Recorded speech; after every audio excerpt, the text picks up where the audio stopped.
Welcome to the Ordinary Council meeting of WA Regional Council. Thank you all for your attendance this evening. I advise that this meeting is being streamed live to the internet, and upon joining these online meetings you accept the condition that your image may be recorded and streamed to the internet, as well as being retained in the archive of the recorded council meetings. Please note that we're holding this meeting tonight in the DRTCC to accommodate the larger than normal crowd expected for this meeting. I thank the public gallery attendees for their respectful conduct at recent meetings and strongly encourage that respect to continue. Under section 15 of the Code of Meeting Practice, councillors, staff and members of the public must refrain from engaging in disorderly conduct, including clapping, cheering or booing at any stage during the meeting, or making defamatory statements, insults or threats against any individuals. If disorderly conduct occurs under section 15.17 of the Code of Meeting Practice, the chairperson of the meeting has the power to expel any individual or group of individuals for having engaged in disorderly conduct. Under section 15.18, the name or names of the people expelled are recorded in the minutes of the meeting. I trust that I won't need to enact these sections of the code. I formally open the June 2024 Ordinary Council meeting, the time being 5:31. Can I start with the prayer, please, Councillor Wright? Thank you, Mr. Mayor. O God, grant that by the knowledge of thy will, all we may resolve shall work together for good, and we pray through Jesus Christ our Lord. Amen. Amen. Thank you, Councillor Wright. Can I have Councillor Burns' acknowledgement of country, please? Thank you, Mr. Mayor.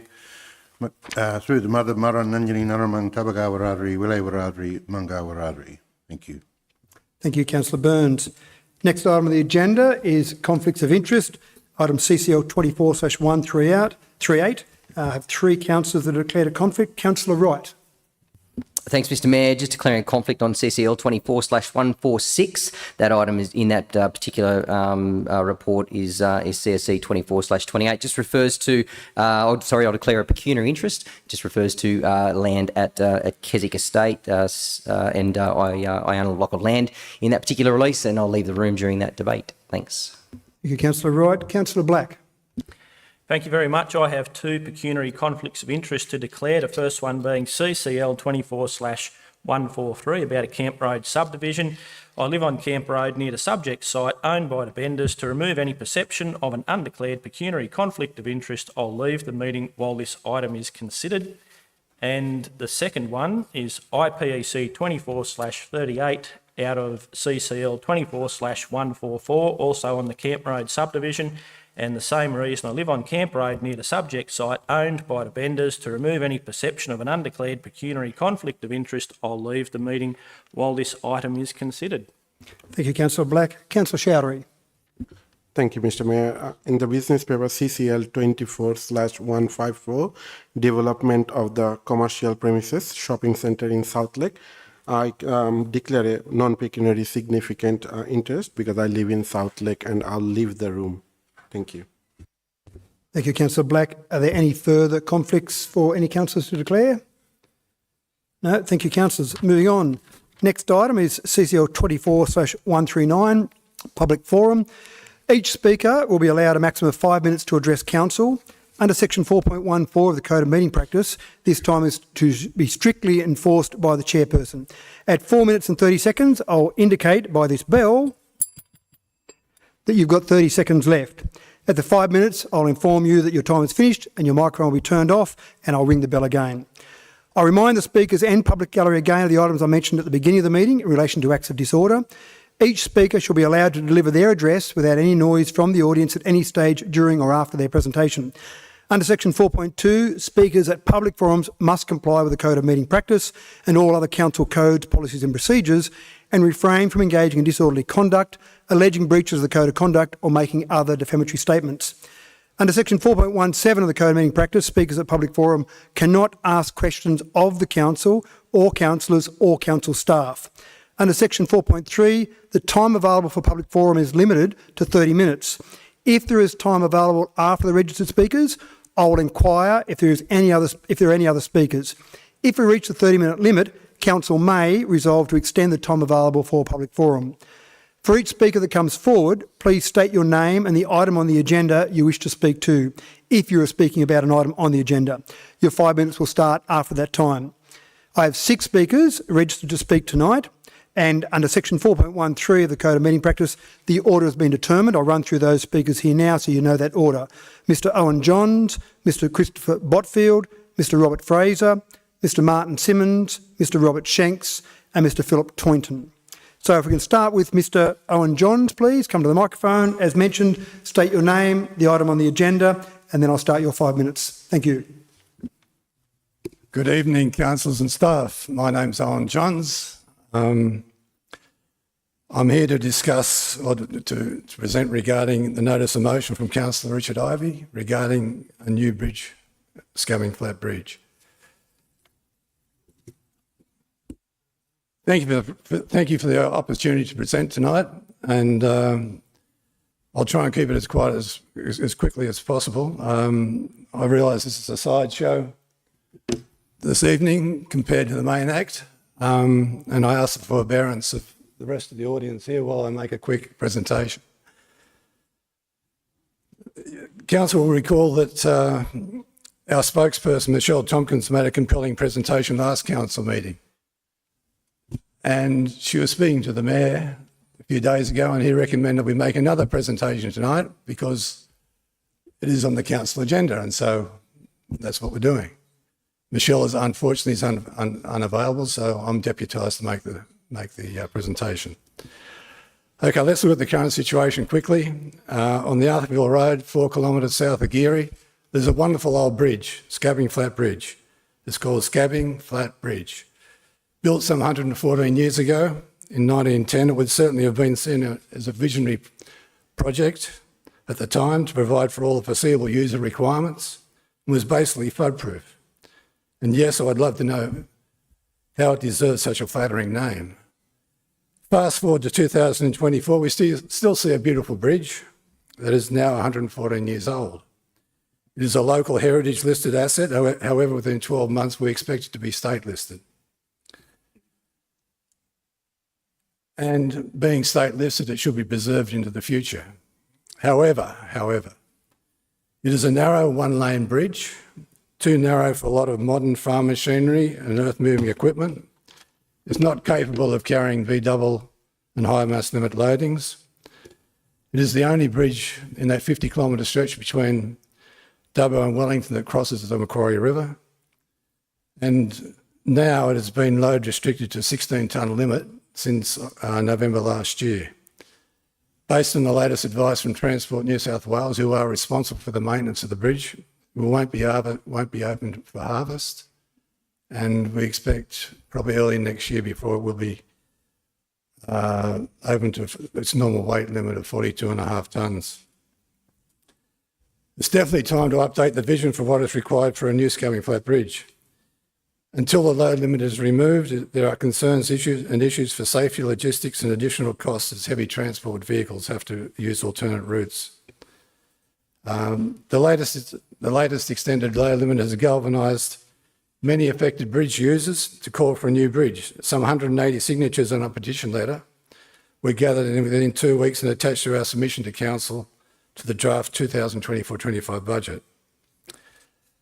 As far as replacing the bridge, all the timber bridges except for one now have funding in the council area to be replaced. That sole bridge left to be funded is Scabbing Flat. Rawsonville Bridge, which is also the responsibility of Transport New South Wales, is currently being replaced.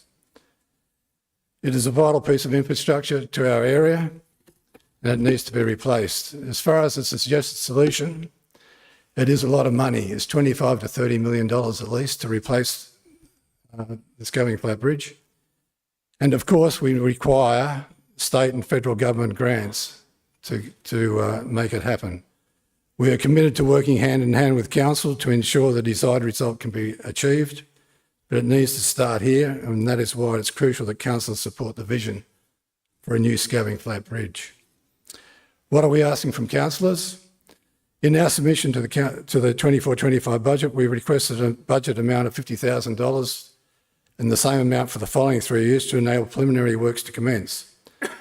Having lobbied councillors regarding our submission, Councillor Ivey suggested that we should be first looking to prepare a business case for a new Scabbing Flat Bridge, and Councillor Ivey's notice of motion is on page 79 of your business papers. and recommends that staff prepare an initial assessment for the feasibility of a new bridge. We'd like to thank Councillor Ivey for his support for an assessment of the project, and we would appreciate Councillor's support for his recommendation. Furthermore, we urge that a timeframe be put on preparing the assessment and that it be completed as soon as possible. Given that a good case can be made for the project to proceed, we can commence lobbying to get this project shovel-ready as soon as possible. Thank you. Thank you, Mr Johns. Well done. No clapping, as I mentioned before. Thank you. And 10 seconds up your sleeve, Mr Johns. Well done. Thank you for that. The next speaker we have registered is Mr Christopher Botfield. Mr Botfield, if you can come to the microphone. We don't need to go through the rules. You're already aware of them. Thank you very much. Thank you. Thank you, Council, for the opportunity to speak. I'm Christopher Botfield. I'm the Principal of Access Environmental Planning. I'm here to speak on CCL. Excuse me, I've had a bad cold. CCL 24-143 regarding the development on Camp Road. I'm an accredited biodiversity assessor.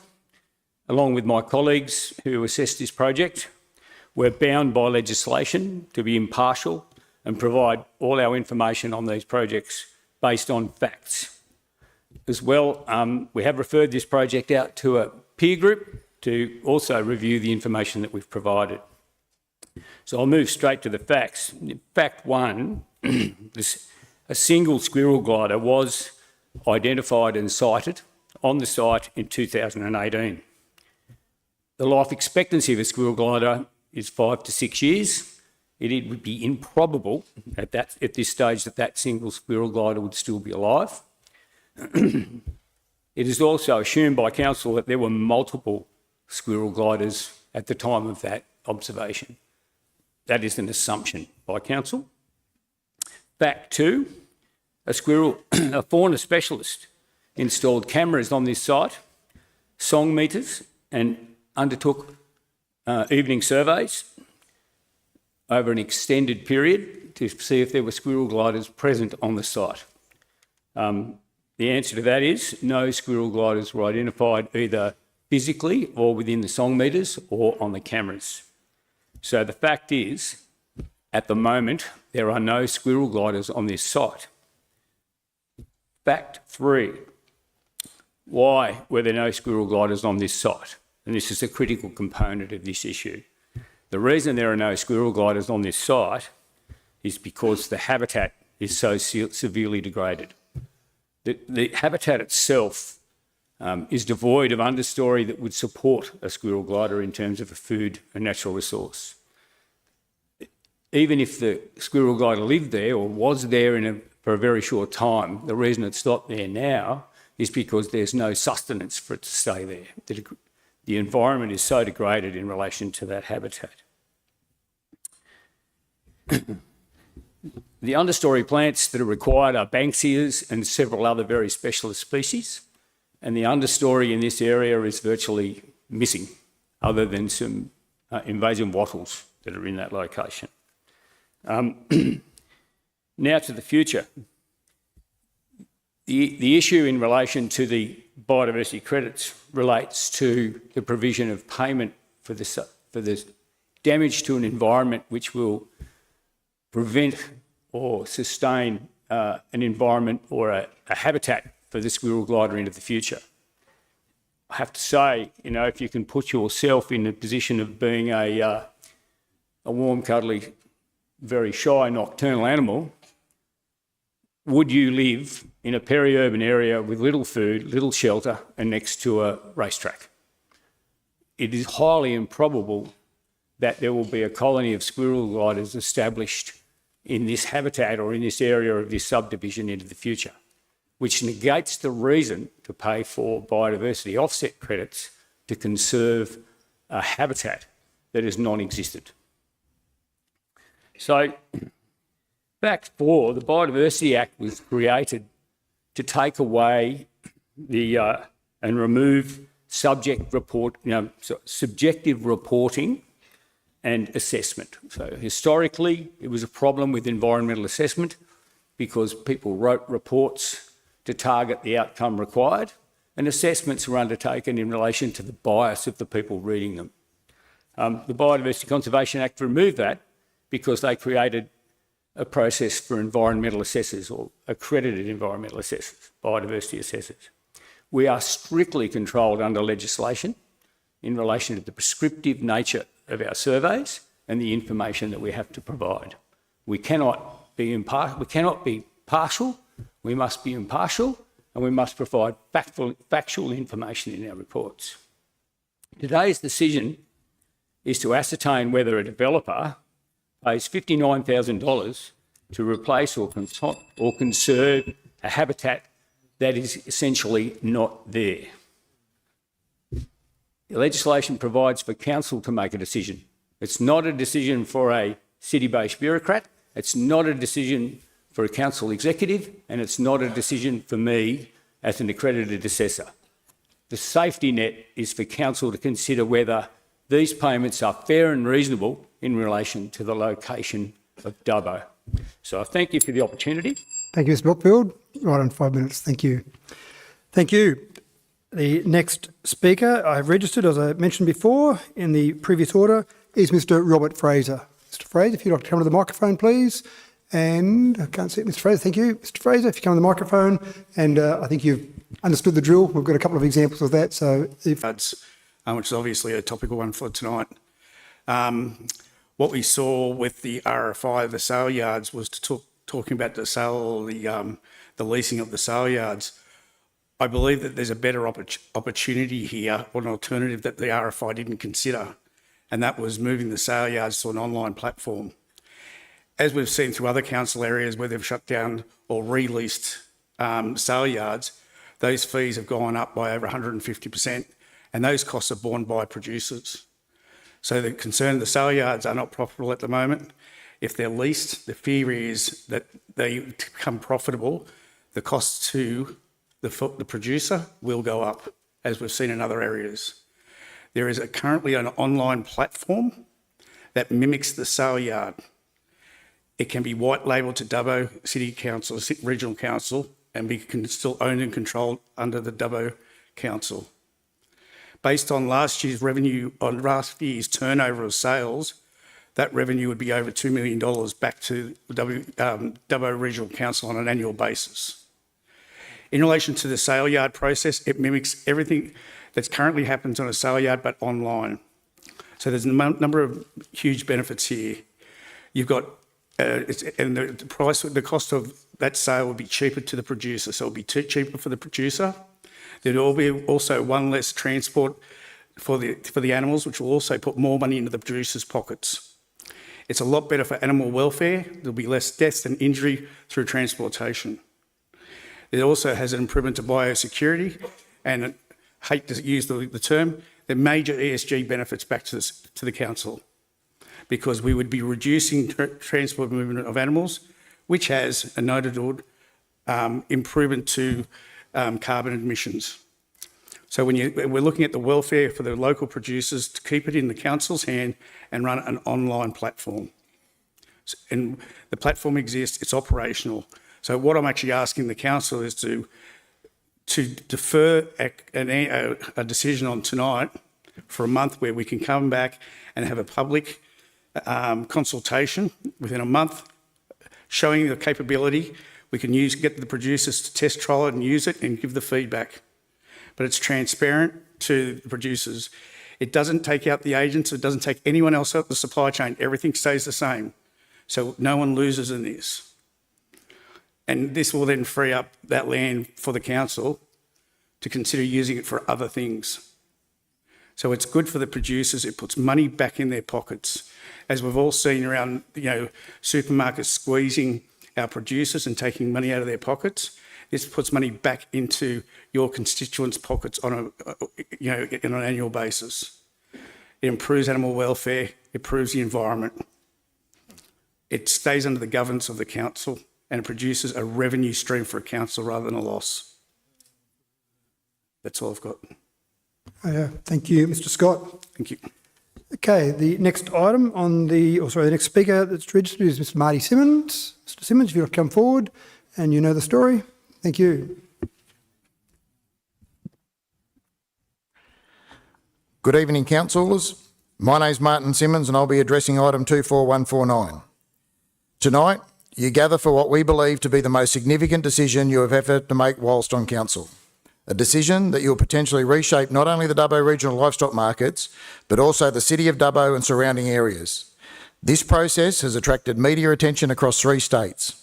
We can only hope that you have been supplied with the correct information on the 3 options at hand. Whether it be a sale or lease of the Dubbo regional livestock markets to a private company, both outcomes would have a major impact on our city. A 20-year lease to a private investor would be as detrimental as a sale. Like other selling centres that operate under that structure, fees will increase dramatically, producers will look for alternative selling methods, which in turn will reduce the number of livestock sold through the DRLM and lead to a downturn in Dubbo's economy. If the yards were leased for $1 million and the current depreciation rate's 1.75, the sale yards would still show a loss every year of $750,000, with no more opportunity to earn more income for the council.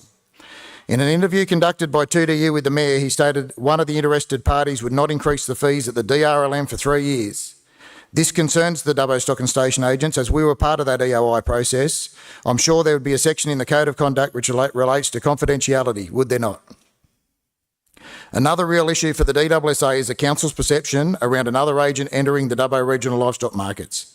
The business paper states Dubbo Regional Council as the owner and in part effect operator of the DRLM, a public livestock market, has no ability to allow another party to sell as a sales agent on sale days. This is 100% incorrect. The DWSA has no authority or say in an agent that wants to sell at the DRLM on any given sale day who is not a member of the DWSA.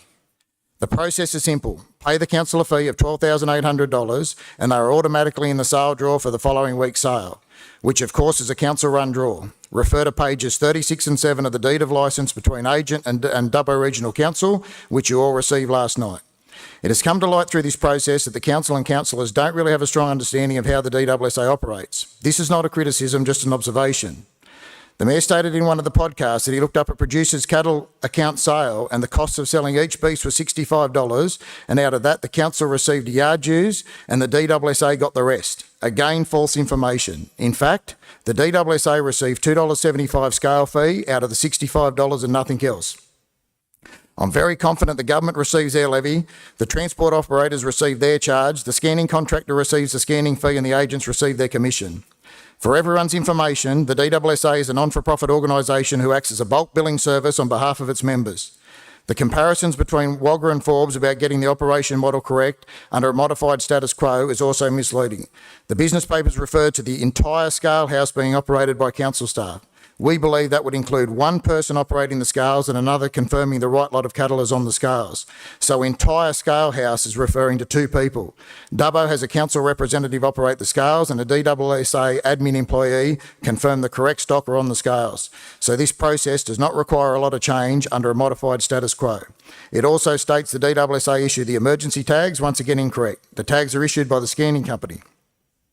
I would like to think that we don't have to adopt either model, but the Dubbo Regional Council and the Dubbo Stock and Station agents work closely together and come up with a new and improved operational structure that Wagga and Forbes may want to implement themselves in the future.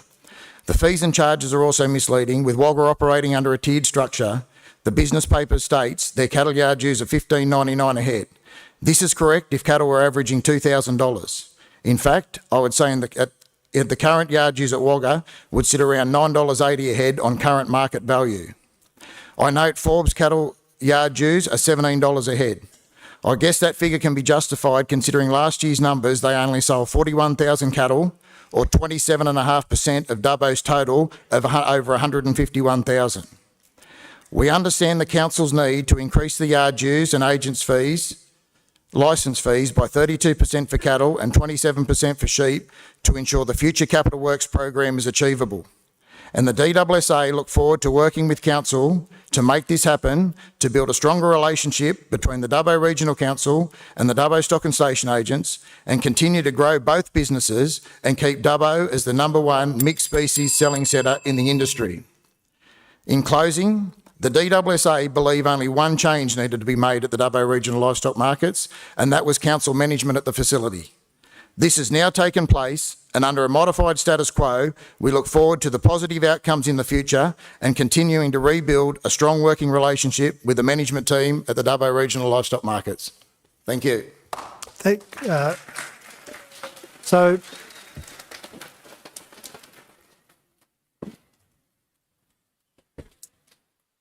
Now, I assume the audience wants to be here to listen to the debate from councillors. I did say at the very beginning of the meeting that under section 15 of the code, disorderly conduct would include clapping, booing or engaging in any other disorderly conduct. That's one warning of one. If we clap again, the audience will be expelled from the meeting and we'll continue on the debate without any audience here. That's your choice. You can choose to stay in the meeting for the debate. I made it very clear at the beginning of the meeting. So that will be your choice to decide whether you want to stay here by refraining from any further clapping, booing, cheering, anything that I would determine to be disorderly conduct. So hopefully that's clear to everyone. We've still got a couple of speakers to go and we've got a debate to go. If that occurs again, I'll adjourn the meeting, the room will be evacuated and the debate will continue on. You can go home and watch it on your computer. Hopefully that's clear to everyone.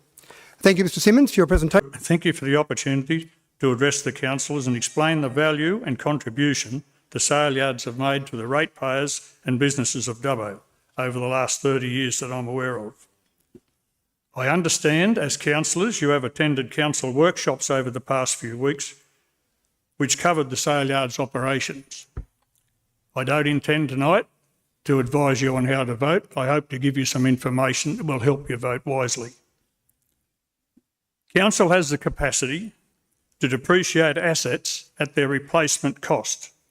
That's under the local Government Code of Accounting and Financial Reporting, which is vastly different to small business tax in depreciation schedules which we all operate in.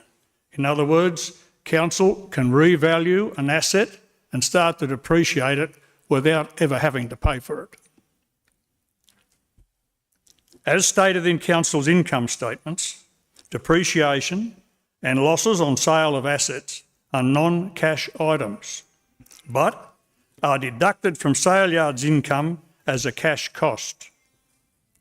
And then these non-cash expenses are reversed into the council's management account as capital income and therefore are a direct cash benefit to ratepayers, but still a cost to the sale yards account.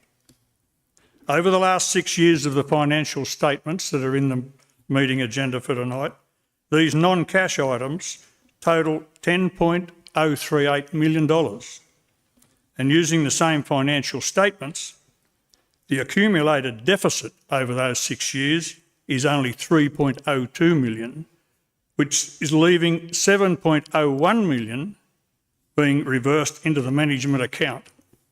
It is a direct cash benefit to ratepayers over those 6 years only. And over the 30 years of my involvement with the Sale Yards Advisory Committee, this practice of counting, I believe, has contributed in excess of $20 million to the management account. At my first advisory committee meeting 30 years ago, we were told by the then General Manager of Council that they, the Council, would be taking a dividend of $60,000 as they were entitled to a dividend, entitled to a return on their investment, which at that time I maintained was nil. They got the sale yards for nothing. Over the last 30 years, that dividend has grown annually in increments to an amount in excess of $431,000 in the 2023 year, which is approximately 12% of the total income of the Dubbo sale yards. I've got some figures here that I don't think I'm allowed to use. So I will say I believe that these annual dividends over those 30 years have contributed a large seven-figure sum to the management account. But you as councillors have the access and the right to ask why these dividend figures are not being made public, as it concerns ratepayers' money. Once again, I believe that the sale yards have contributed well in excess of $25 million, including those dividends, to the management account over the 30 years of my involvement, and therefore have not been of any cost to ratepayers, as is often quoted in the local media. Now, I've told you all that to tell you this. As councillors, please, when you vote on your choice of the three options tonight, You do so with the knowledge that the Dubbo sale yards have contributed greatly to your town's prosperity and provide a stable income for in excess of 300 people and their families' security, and should continue to do so in the modified status quo for years to come. Thank you very much. Thank you, Mr Shanks. So the last item, also the last speaker, registered speaker, is Mr Philip Toynton. Come forward, please, Mr Toynton. Good evening, Council. My name is Philip Toynton. I speak on the issue of the Dubbo Regional Livestock Sale Yards. If any statement that I make comes across as a question, it is to be seen as rhetorical only. This is my first time speaking at a council forum. That being said, the council has cited the most efficient and effective business structure to deliver the value for all ratepayers and provide services to industry as its determining factor for the proposal to disassociate itself from owning and operating the Dubbo Regional Livestock Markets. Can council please outline how the proposed decision to disassociate itself from the operation of the Dubbo sale yards falls into this category? Given that council has spent $300,000 on a 3D printed toilet, can council justify this expense when this purchase yields zero return to the ratepayers? Councils do provide public spaces and amenities such as public toilets, sports grounds and playgrounds. These things all require maintenance and repair while never having the potential to raise any revenue for the council that owns them. Dubbo Council should learn a lesson from this, that no matter the cost of operating or maintaining certain assets, they are there for the use of the public. The Dubbo Regional Livestock Markets are the #1 seller of cattle in the state of New South Wales and the #3 seller of sheep and lambs in the state. According to information from the MLA, 153,000 cattle were sold through the Dubbo Regional Livestock Markets in the past 12 months. At $10.80 per head in fees is over $1.6 million in revenue from cattle alone. 1 million sheep were sold in the same 12 months at $1.10 per head in fees. This is $1.1 million in sheep and lamb revenue in the same 12 months, a total of $2.7 million. Given that the sale yards conduct sales every Monday, Thursday and Friday, where is the value to ratepayers in council disassociating itself from owning or operating such a viable and consistent service? Would council sell the tip for the same reasons? Of course not, because it's critical infrastructure, although it has fees associated with its use and would not be a profitable asset to the council, as the operational expenses that would outweigh the revenue raised at the gate. The location of the sale yards also plays a crucial role in both its success and the success of those who use the facility. I urge council to abandon the proposal to disassociate itself from involvement in the operation of the Dubbo Regional Livestock Markets and to instead work with all stakeholders such as the Dubbo Stock and Station Association for the benefit of all who use the facility.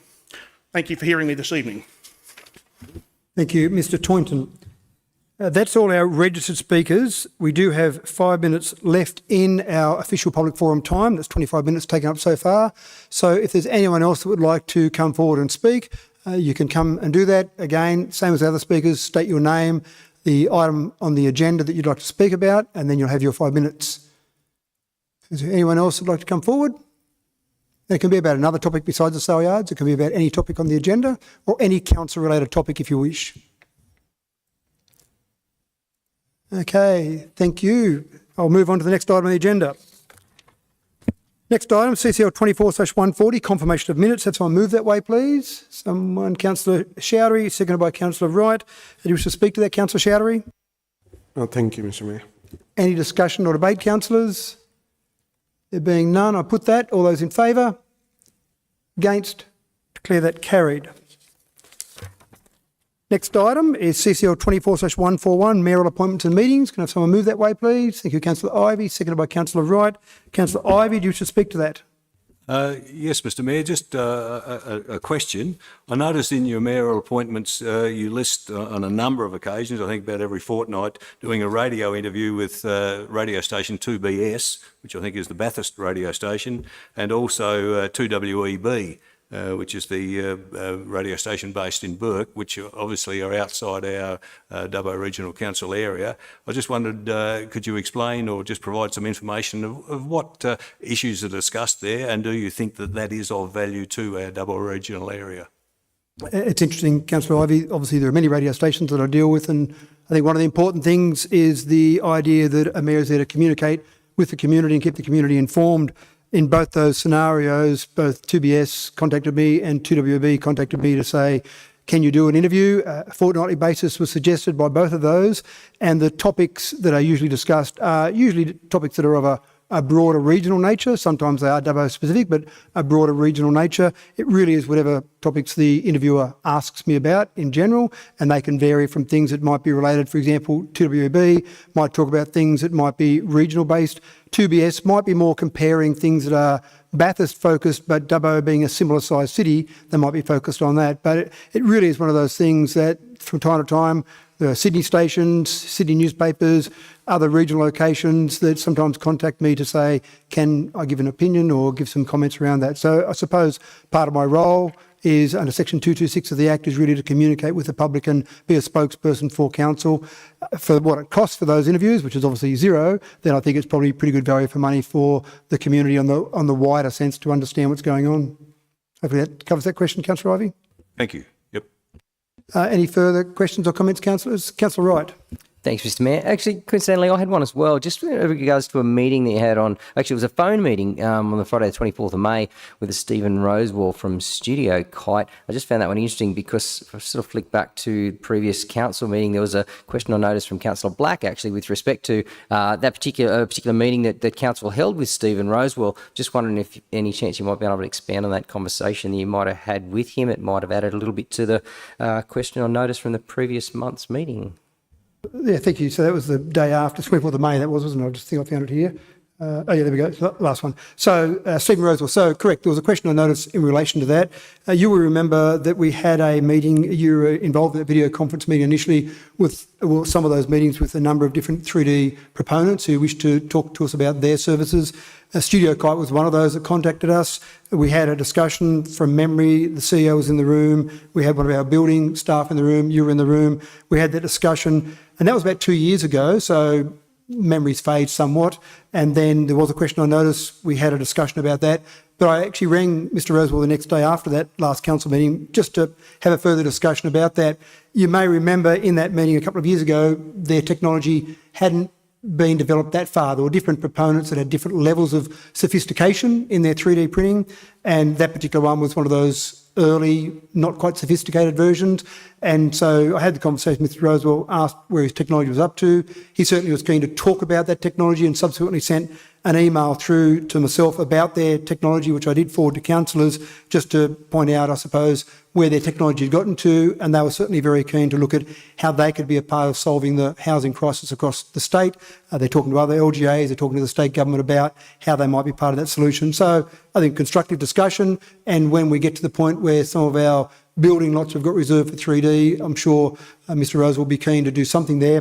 Probably the main difference with his technology over and above some of the other technologies that we saw was that they would do their 3D printing and their factory and then ship it. So more or less like you see some organisations might do tilt panels, they might do something similar, whereas other 3D printing we've seen, like the 3D printed toilets, they constructed a gantry there and did the 3D printing on site. So a slightly different model, but it's fair to say there are a lot of people out there, a lot of organisations trying to solve the housing crisis we've got. Hopefully that answers your question, Councillor Wright. Yeah, very good, thank you. Any further questions or discussions, Councillor Black? Just about the Studio Kite meeting you attended by phone meeting, did Mr. Rosewell say that he doesn't 3D print in concrete but in a plastic compound? He said he was exploring a range of different products as such, and so there were different ecological products that they were using.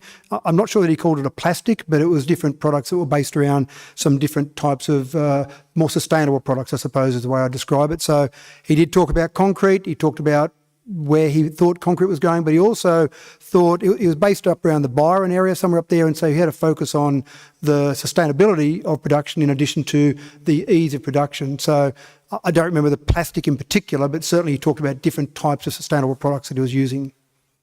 Anything further on that, Councillor Black? No. Okay. Any other questions or comments, councillors? No. Okay, I'll put that. All those in favour? Against? Declare that carried. Next item, CCL 24/142, Organisational Sustainability Review and Improvement Plan, results of public exhibition. Have someone move that way, please. Thank you, Councillor Black, seconded by Councillor Mann. Do you wish to speak to that, Councillor Black? Any discussion or debate, councillors? Okay, there being none, I put that. All those in favour? Against? Declare that carried. Next item, CCL 24/143, update report for a modified development application. Can I have someone move that, please? Thank you, Councillor Wright, seconded by Councillor Goff. Councillor Black. Thank you. I'll declare a pecuniary interest in this matter as I live on Camp Road near the subject site owned by the Benders. To remove any perception of an undeclared pecuniary conflict of interest, I'll leave the meeting while this item is considered.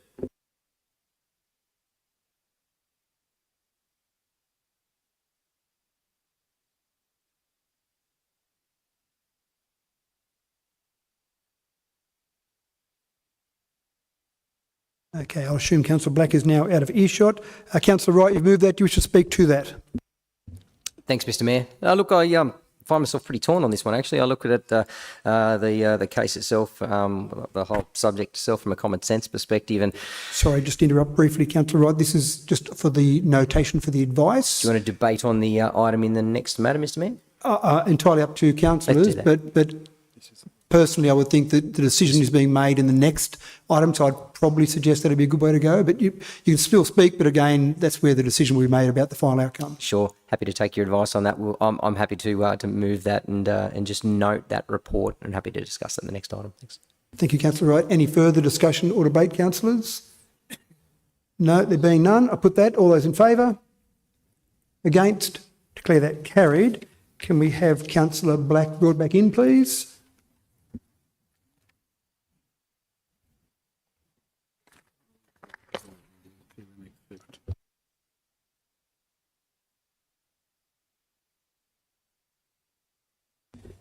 The next item is item CCL 24/144, report of the Infrastructure Planning and Environment Committee meeting. Can you move that, Councillor Wright?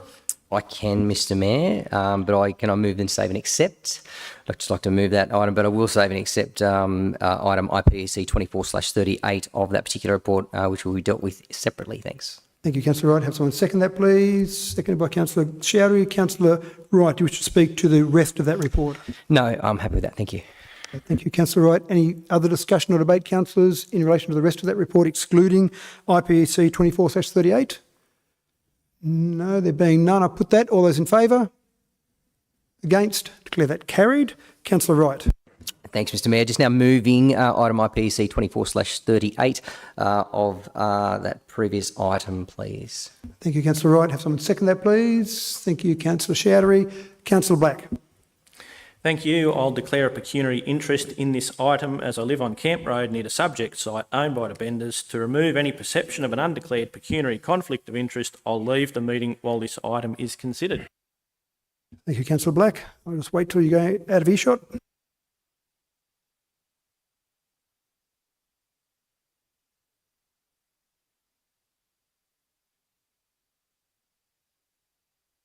Thank you, Councillor Wright. Do you wish to speak to that? I will. Thanks. As I started a minute ago, I'm a bit torn on this particular item. Obviously, I look at it from a common sense perspective, as we heard a few moments ago, that the report indicating that the particular sugar glider was picked up about 6 or 7 years ago, 8 years ago now, and there's seemingly no evidence of it still there, but there's no evidence that it's not still there either. I then look at the very complex advice that the staff have received and also then passed on to us as councillors as well. And look, legislation is obviously there for a reason. Whether there's one sugar glider 5 years ago or 10 sugar gliders 15 years ago, it really is a complex item. Look, I'm probably sitting on the fence a little bit. I'm really keen to hear a bit of debate from my fellow councillors as well before I make a final decision on it. But I guess, look, I'll sit on that because I'll ask a question in a few moments. So I'll come back. Thanks. Right, thank you, Councillor Wright. Other discussions or debate? I'm not sure, Councillor Goff. It's hard, actually. I do apologise, councillors. Normally I've got all councillors in line of sight, but this way I feel like I've got to be back and forth. I think Councillor Goff got in just before you, Councillor Ivey. I have an alternative motion. May I present that now? No, we've got a motion in front of us now, so you would have needed to move the alternative motion first. If you've got an amendment that doesn't contradict the motion, then you can move that. But if the amendment's going to contradict it, then what you need to do is encourage your fellow councillors to defeat this motion, and then you would have an alternative. So you can foreshadow a motion there if this one is defeated, if you wish to do that. Yes. I would like to foreshadow an alternative motion that the development application be approved, and with such that condition 5 be deleted, and 2, that council grant delegation to the Chief Executive Officer to sign the determination. After reading this report a lot, once upon a time before I was a councillor, I did a Bachelor of Science and I was majoring in zoology. So I found this really, really intriguing. I don't see why we have a development there, and if there was any skerrick of evidence that something endangered or that we're protecting is there, we shouldn't even allow any sort of development, but that's not the case here. What we're saying is you pay X amount of money and you can still develop. So common sense prevails in our housing crisis, to let this development go through. Thank you, Councillor Goff. So just to reiterate there for fellow councillors, you're obviously speaking against that. Encourage fellow councillors to vote against the motion from Councillor Wright, and then you've got an amendment, a motion that you'd put forward. Okay. Thank you, Councillor Goff. Back to you, Councillor Ivey. Mr Mayor, perhaps a question arising from Councillor Goff's foreshadowed motion. If indeed we vote and defeat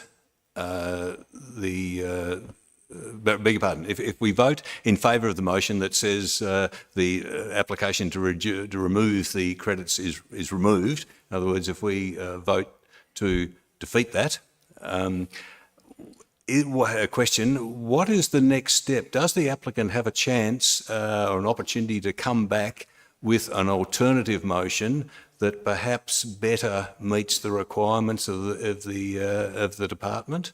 In other words, if we accept the motion, defeat the application to remove the section requiring the credits, does the applicant have an opportunity to put up an alternative motion?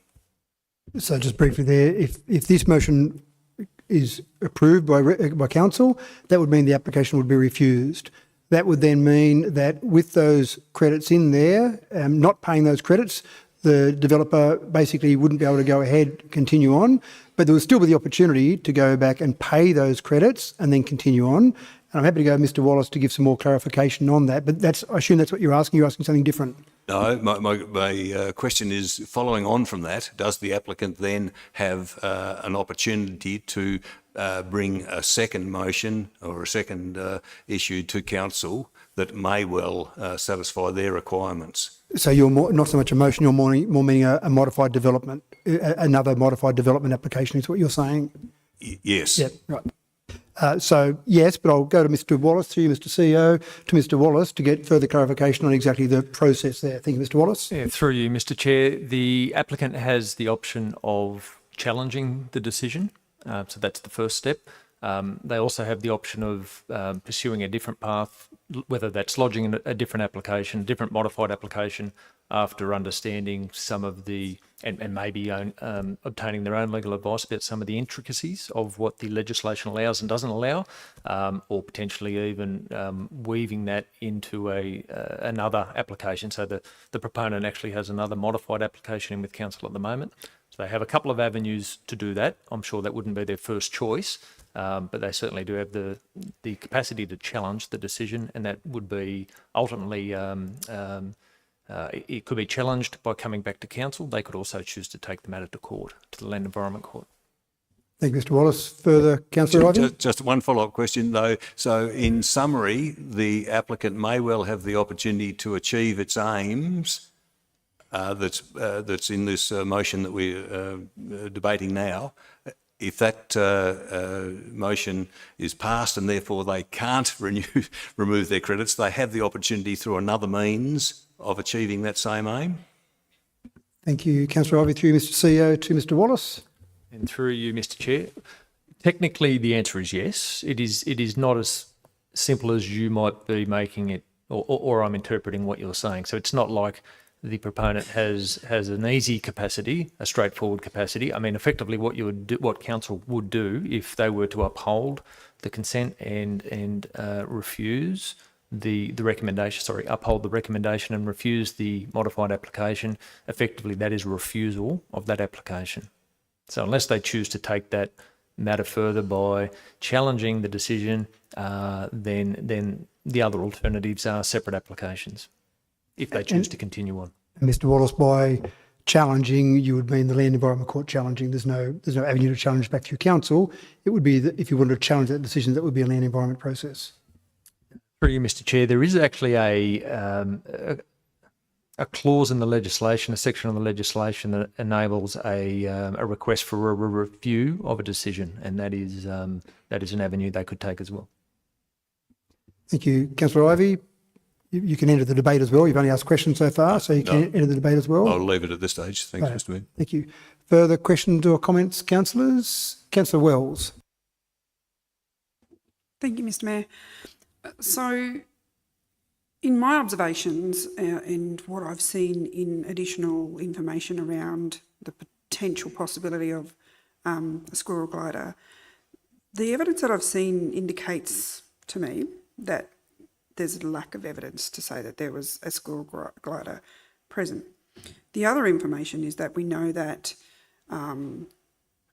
species such as squirrel gliders and other reptiles and that are unlikely to stay around with such, I suppose, development around an area and the speedway. So I'm just really my thinking around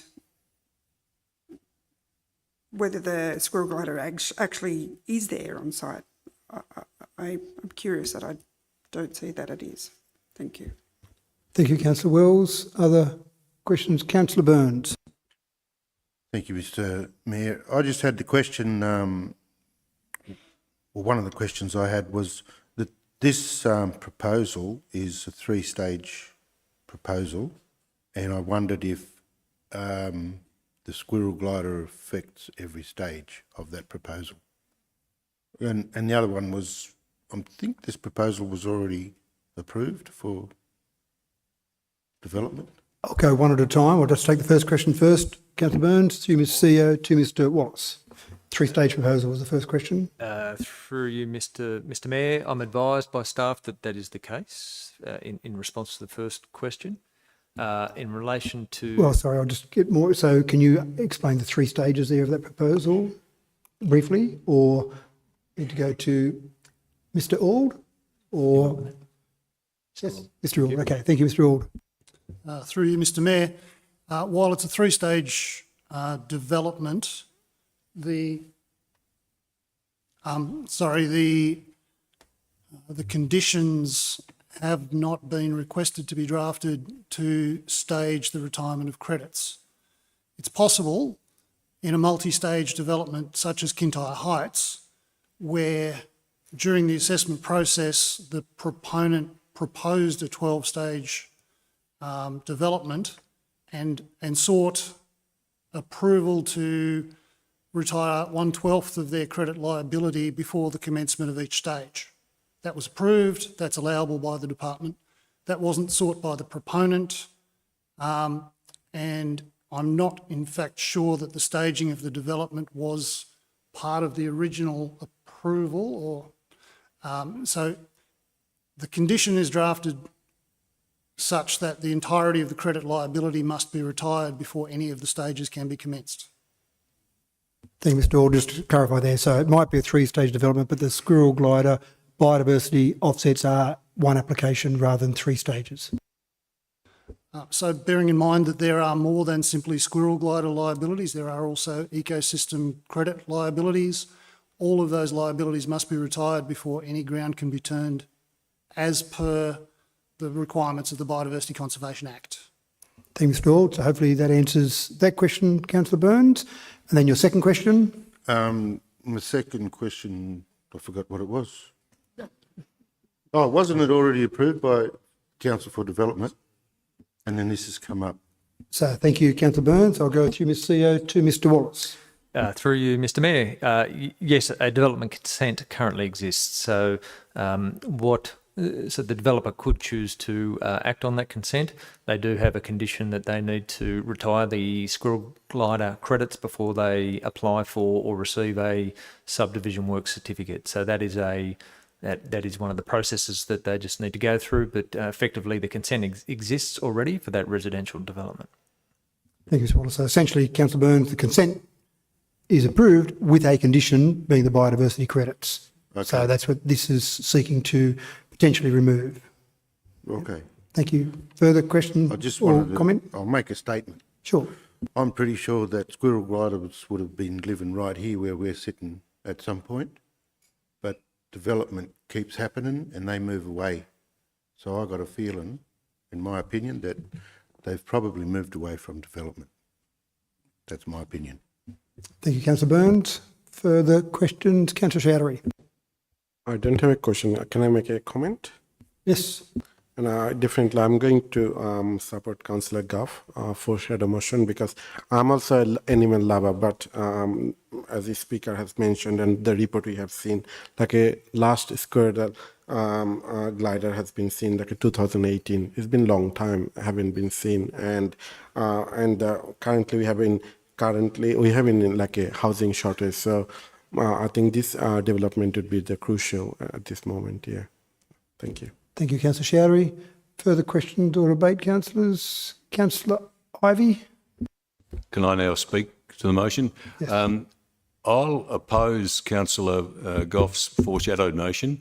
I think that, although I also share her and the other concerns, I think the squirrel glider is probably long since gone, and I don't think it's an issue. But if I read the papers correctly, I think that by virtually accepting Councillor Goff's motion, it's likely to land the applicant in more, push more trouble onto the applicant than otherwise might be expected, because, as you say, that then it could be the department may well take issue with it and object it. If we accept the motion that's on the books, that the application to retire the credits be refused, then I think that the applicant can come back with a revised proposal that may well achieve their aim without the risk of them having to be put through a public service or a court, land and environment court issue. Thank you, Councillor Ivey. Further discussion or debate, councillors? Not yet, Councillor Wright, because you've got a right of reply. Oh, you've got a question. Yes, certainly. Got a few questions, actually. Thank you. We talked about retiring those credits. Can you just explain to me at the moment roughly what that cost to the developer would be to retire those credits? Just under $60,000. Beautiful. Thank you. I was hoping the staff would have been able to tell me that. Thank you, Mr. Mayor. The proponent has indicated they've conducted further studies with regards to whether the evidence exists of sugar gliders in that area, and the studies they've undertaken indicated that they don't exist at the moment. But can maybe, through you, Mr. Mayor, some of the staff maybe indicate to me why the studies that the applicants undertaken are unsatisfactory and can't be utilised? Certainly, through Mr. CEO to Mr. Wallace to Mr. Auld, or Mr. Auld to make comment, and I'm sure he's going to use a quote which I think is a valid quote: "The absence of evidence is not the evidence of absence," which makes it very difficult to prove they're not there. But I'll hand over to Mr. Auld. Thank you, Mr. Mayor. The report in front of you identifies that the Department of Climate Change, Energy, the Environment and Water were consulted back in March and asked how a proponent could disprove a legitimate sighting of a threatened species as reported in a biodiversity development assessment report. 4 criteria were presented to council. The report prepared by Mr. Botfield was assessed against those criteria and found to be wanting in a number of areas. Those issues were communicated to the proponent as a request for further information, and to our perspective, inadequately answered. The issues are effectively, has the habitat that hosted the species been removed? No, it hasn't.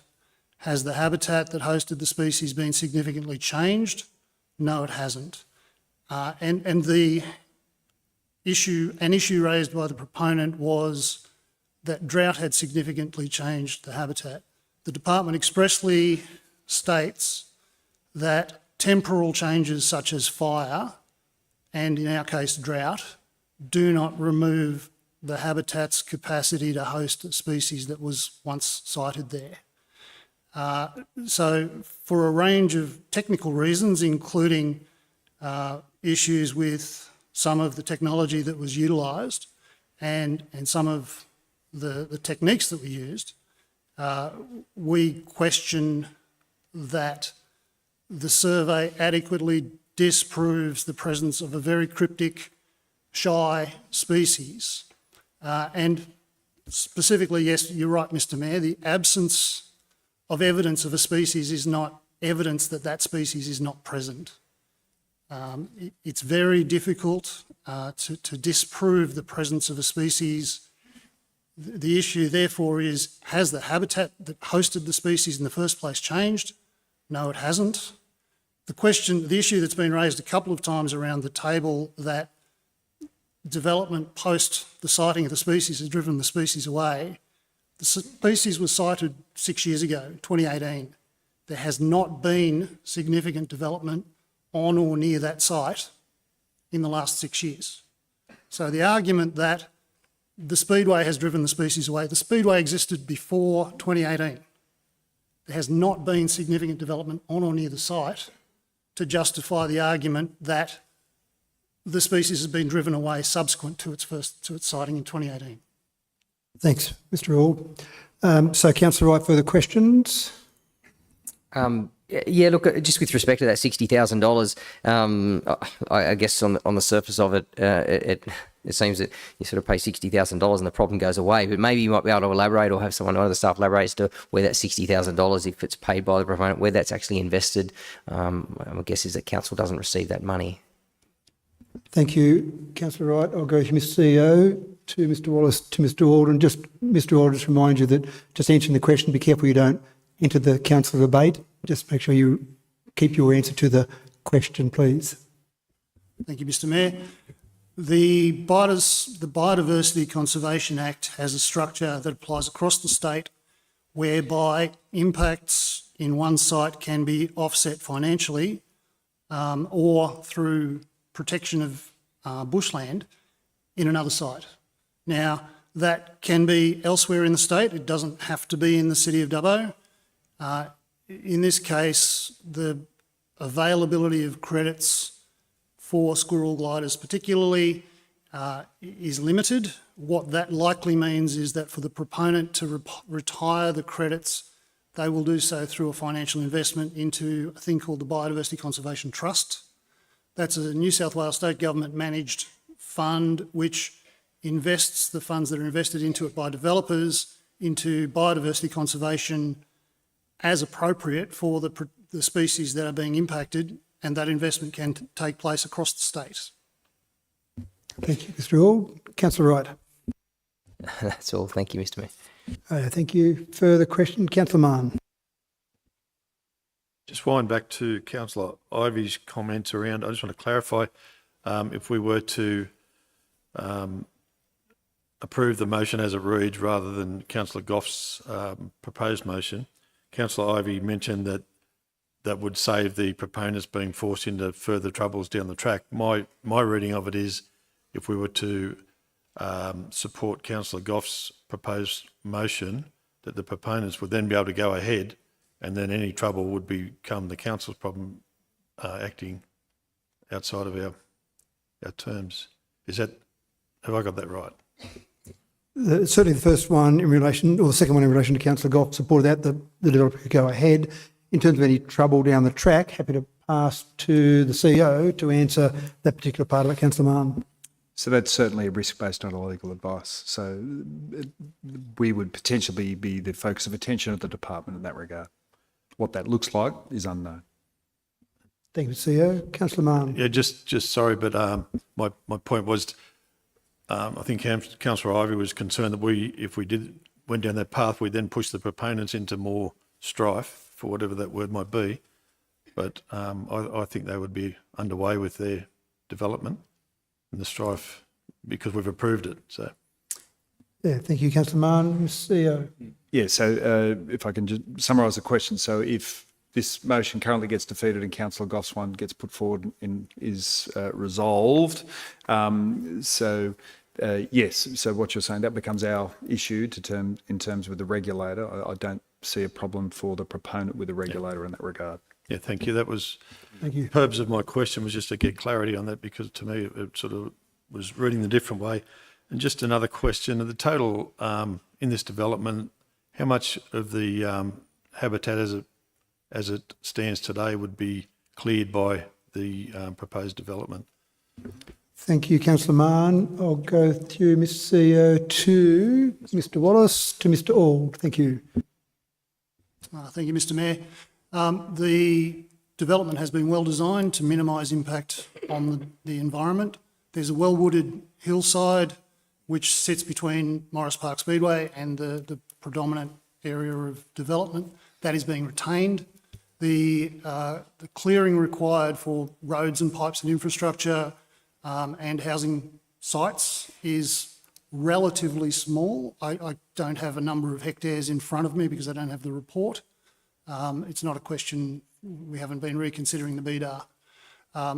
But in consequence to the entire site, the majority of the bushland that is still present on site would be retained. Thank you, Mr Auld. Councillor Mann, further questions or debate? No, thank you, Mr Mayor. Thank you.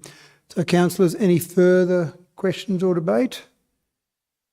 So there being none, I'll give Councillor Wright a right of reply in one moment. But again, just to remind councillors, if you wish to refuse the application, then you'd vote in favour of this.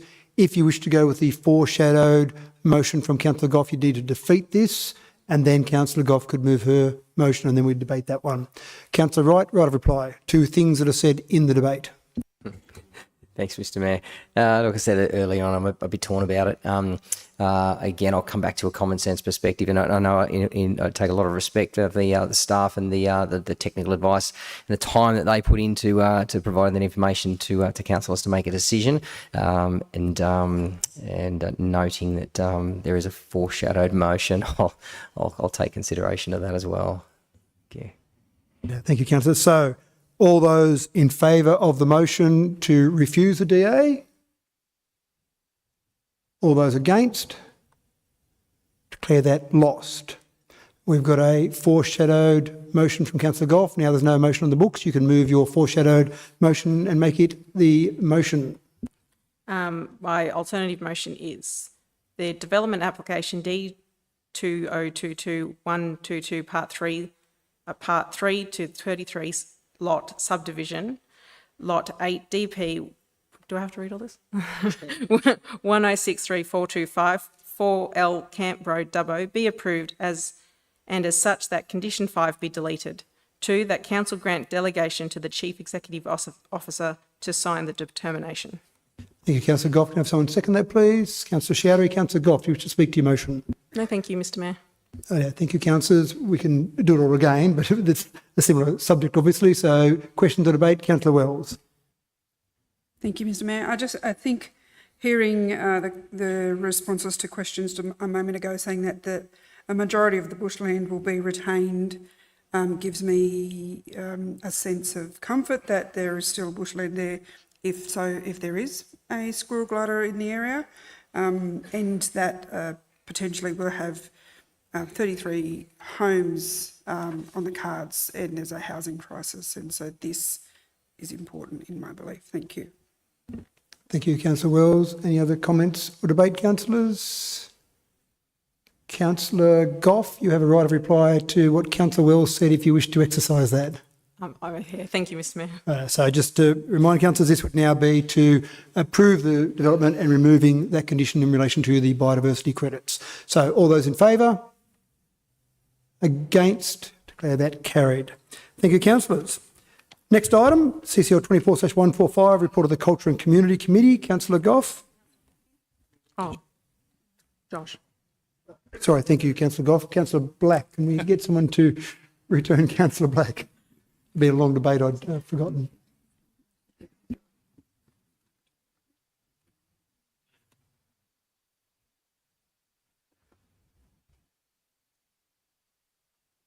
Sorry, Councillor Black, I almost started without you. Councillor Goff. I move that one. Thank you. Have someone second that, please. Thank you, Councillor Etheridge. Councillor Goff, is there anything you should say and accept from that meeting? No, thank you, Mr Mayor. You wish to speak to that particular No, committee thank you, meeting? Mr Mayor. Okay, any further discussion or debate? Councillor Ivey. Just to clarify, Mr Mayor, we are talking about CCL 24/145. 145, report of the Culture and Community Committee. Yeah. I'll just make a comment, if I could, in relation to that. One of the items considered within that committee report is the report on the Wellington Caves and Holiday Park service review. The recommendation that is part of the motion deals with the 20 recommendations which that service review came up with. So we are now voting on the recommendation to accept that that review of those 20 recommendations. And I just want to bring attention to one of the recommendations is that the option for the long-term lease to potential REZ proponent and related governance matters be further explored in relation to the caravan park at the Caves. Where I would like certainly for that to be considered, I think that option for a long-term lease needs to be looked at in relation to the effect that's likely to have on the tourism aspect of the Wellington Caves and Holiday Park, Caravan Park complex. I wouldn't like to see that lease, a long-term lease to the res people to be at the detriment of tourism within the area. I think it is a useful facility at the Caves.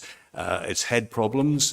Just reading through again the service review report, the criticism of the standard of some of the accommodation there was quite pronounced. Now, people I know when they're doing surveys tend to be a bit more negative, or the negative people tend to be a bit more loud than the positive people. But there are issues out there at the caravan park which I think need to be addressed, and I wouldn't like to see just a long-term lease to the res people being an easy and cheap fix for that. I would rather see that looked at in relation to improving the standard of the accommodation there such that the tourism potential out there is really realised. Thank you. Thank you, Councillor Ivey. Any other discussion or debate, councillors? Councillor Wells. Thank you, Mr Mayor. Look, I just really wanted to make mention of CCC 24/31, where we had a presentation by the Rugby New South Wales, came along and presented to the councillors and council around the development that they're doing across the community. And I wanted to give them another shout out. I think that they're doing a great piece of work, and I see every Friday they're facilitating rugby union in the number 1 oval area around there, and seeing young kids playing it every Friday. And it's just great to see kids focusing on sports and getting out of the house and not doing other things like playing games on TV games. Just wanted to make mention. Thank you. Thank you, Councillor Wells. Other discussion or debate, councillors? Councillor Goff, you have the right of reply if you wish to exercise it. I just want to echo Councillor Ivey's comments about the caravan park. Thank you. Thank you. So we have that before us now, councillors. All those in favour? Against? Declare that carried. Next item, CCL 24/146, report of the Corporate Services Committee. Councillor Chowdhury. Thank you, Mr Mayor. I move CSCL 24/146, save and accept CSC 24/28, which will be dealt with separately. Thank you, Councillor Chowdhury. Have someone second that, please. Councillor Wright seconded that. You don't have a conflict? No, it's in the next one. It's in the save and accept. Is that? Oh, okay, sorry, right. So someone else second that, please. Someone, Councillor Black, thank you. Councillor Wright, do you want to have a conflict? Thank you, Mr Mayor. I will declare a pecuniary conflict of interest on item CSC 24/28, the proposed revision of lot prices at Keswick Estate. Sorry, Councillor Wright, we've just concluded that we've saved and accept that, so that'll be dealt with Don't have after. any. So you don't need to do that one Beautiful. now. Yeah. Press pause on that. Thank you. So, Councillor Chowdhury, do you wish to speak to your motion in relation to the Corporate Services Committee excluding 24/28? No, thank you, Mr. Mayor. Any other comment or debate, councillors, in relation to the CCL 24/146? No, there being none. I put that. All those in favour? Against? Declare that carried. Councillor Chowdhury again, please. CSC 24/28. Yep. Yeah, move it. Sorry. Thank you, Councillor Chowdhury. So you've just moved CSC 24/28 from that report. Thank you. Can I have someone second that, please? Thank you, Councillor Black. Councillor Wright. Thank you very much. I would like to declare a pecuniary conflict in this particular item, which is the proposed revision of lot prices at Keswick Estate. I'm a landowner in that particular stage release, and as such, I'll leave the room for any debate. Thank you. Thank you, Councillor Wright. We'll wait for you to leave the room and be out of earshot.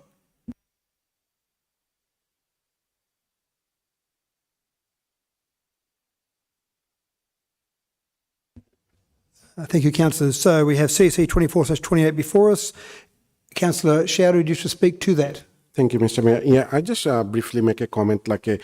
As you know, we have a clearly housing shortage, and we have a council on that Keswick Estate and release 2, but it's very slow the sale. But I can see on the last meeting that there some recommendation has made. So hopefully council can accelerate the sales and demand the current housing demand. Thank you. Thank you, Councillor Chowdhury. Other discussion or debate, councillors, in relation to the Keswick Estate options? It is confidential, so it's got to be kept high level. Yes, thank you. So no further discussion or debate. Okay, I'll put that. All those in favour? Against? Declare that carried. Okay, can we have Councillor Wright brought back in?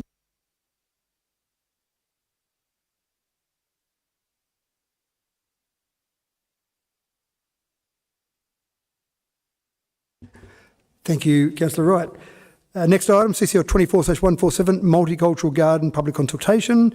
We've got a notice of motion there from Councillor Chowdhury. We should move that. Thank you, Mr. Mayor. I would like to place the following notice of motion on the agenda for the 27th of June 2024 ordinary meeting. The following is the council endorsed the placing of the 2 concept for the proposed multicultural garden be put on the public consultation with the aim to helping council settle upon a design and inform a future business case to source funding. Thank you. Thank you, Councillor Chowdhury. Has someone second that, please? Thank you, Councillor Black. Councillor Chowdhury, do you wish to speak to that?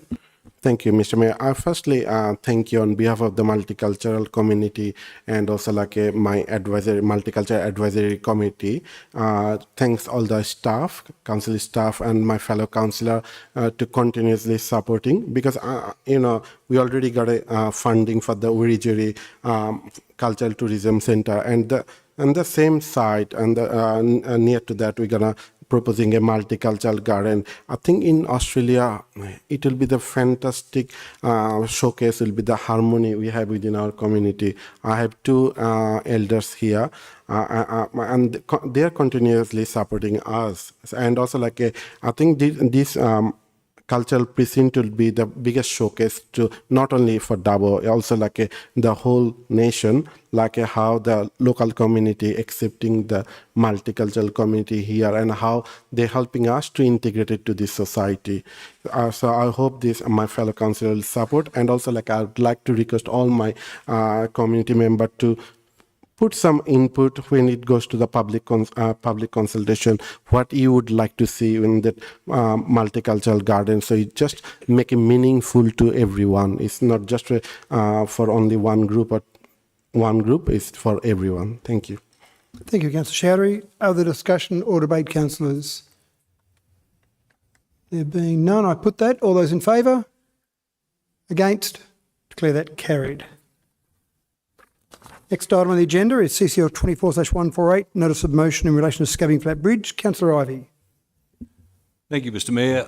Look, I'd like to move the following motion, that the CEO have staff prepare an initial assessment for the feasibility of a new bridge across the Macquarie River near Geary, and that this be shared with Transport for New South Wales.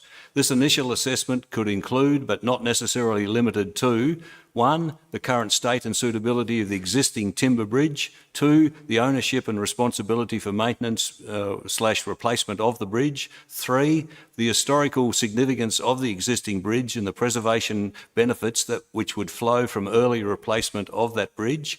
4, the need for a replacement bridge capable of conveying B-double trucks. This need to be demonstrated and supported by relevant statistics, including the value of agricultural production and the cost to the community of not having a reliable transport corridor. And 5, the estimated costs of the replacement bridge.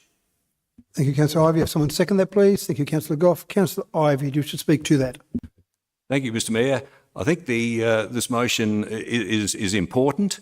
The bridge is an important link for the residents and the commercial businesses in that area. The bridge provides a good corridor for the Oval, Suntop, Arthurville, Terabella areas. It's a very rich agricultural area. It produces a lot of production. Having a single lane bridge which is not capable of carrying today's agricultural equipment, and certainly not capable in its present form of carrying agricultural produce, means that area is suffering economically. Now, I think, as Mr. Owen Johns said, it's a unique situation in that the bridge responsibility rests with Transport for New South Wales, but yet it is it connects 2 sections of road, if you like, on either side of the river, which are the responsibility of Dubbo Regional Council. So it's the sort of thing that we can't do too much work on without running the risk of Transport for New South Wales saying, well, if you're doing that, thanks very much, keep going and you can pay for it. I don't think that's fair, and that's not what we want.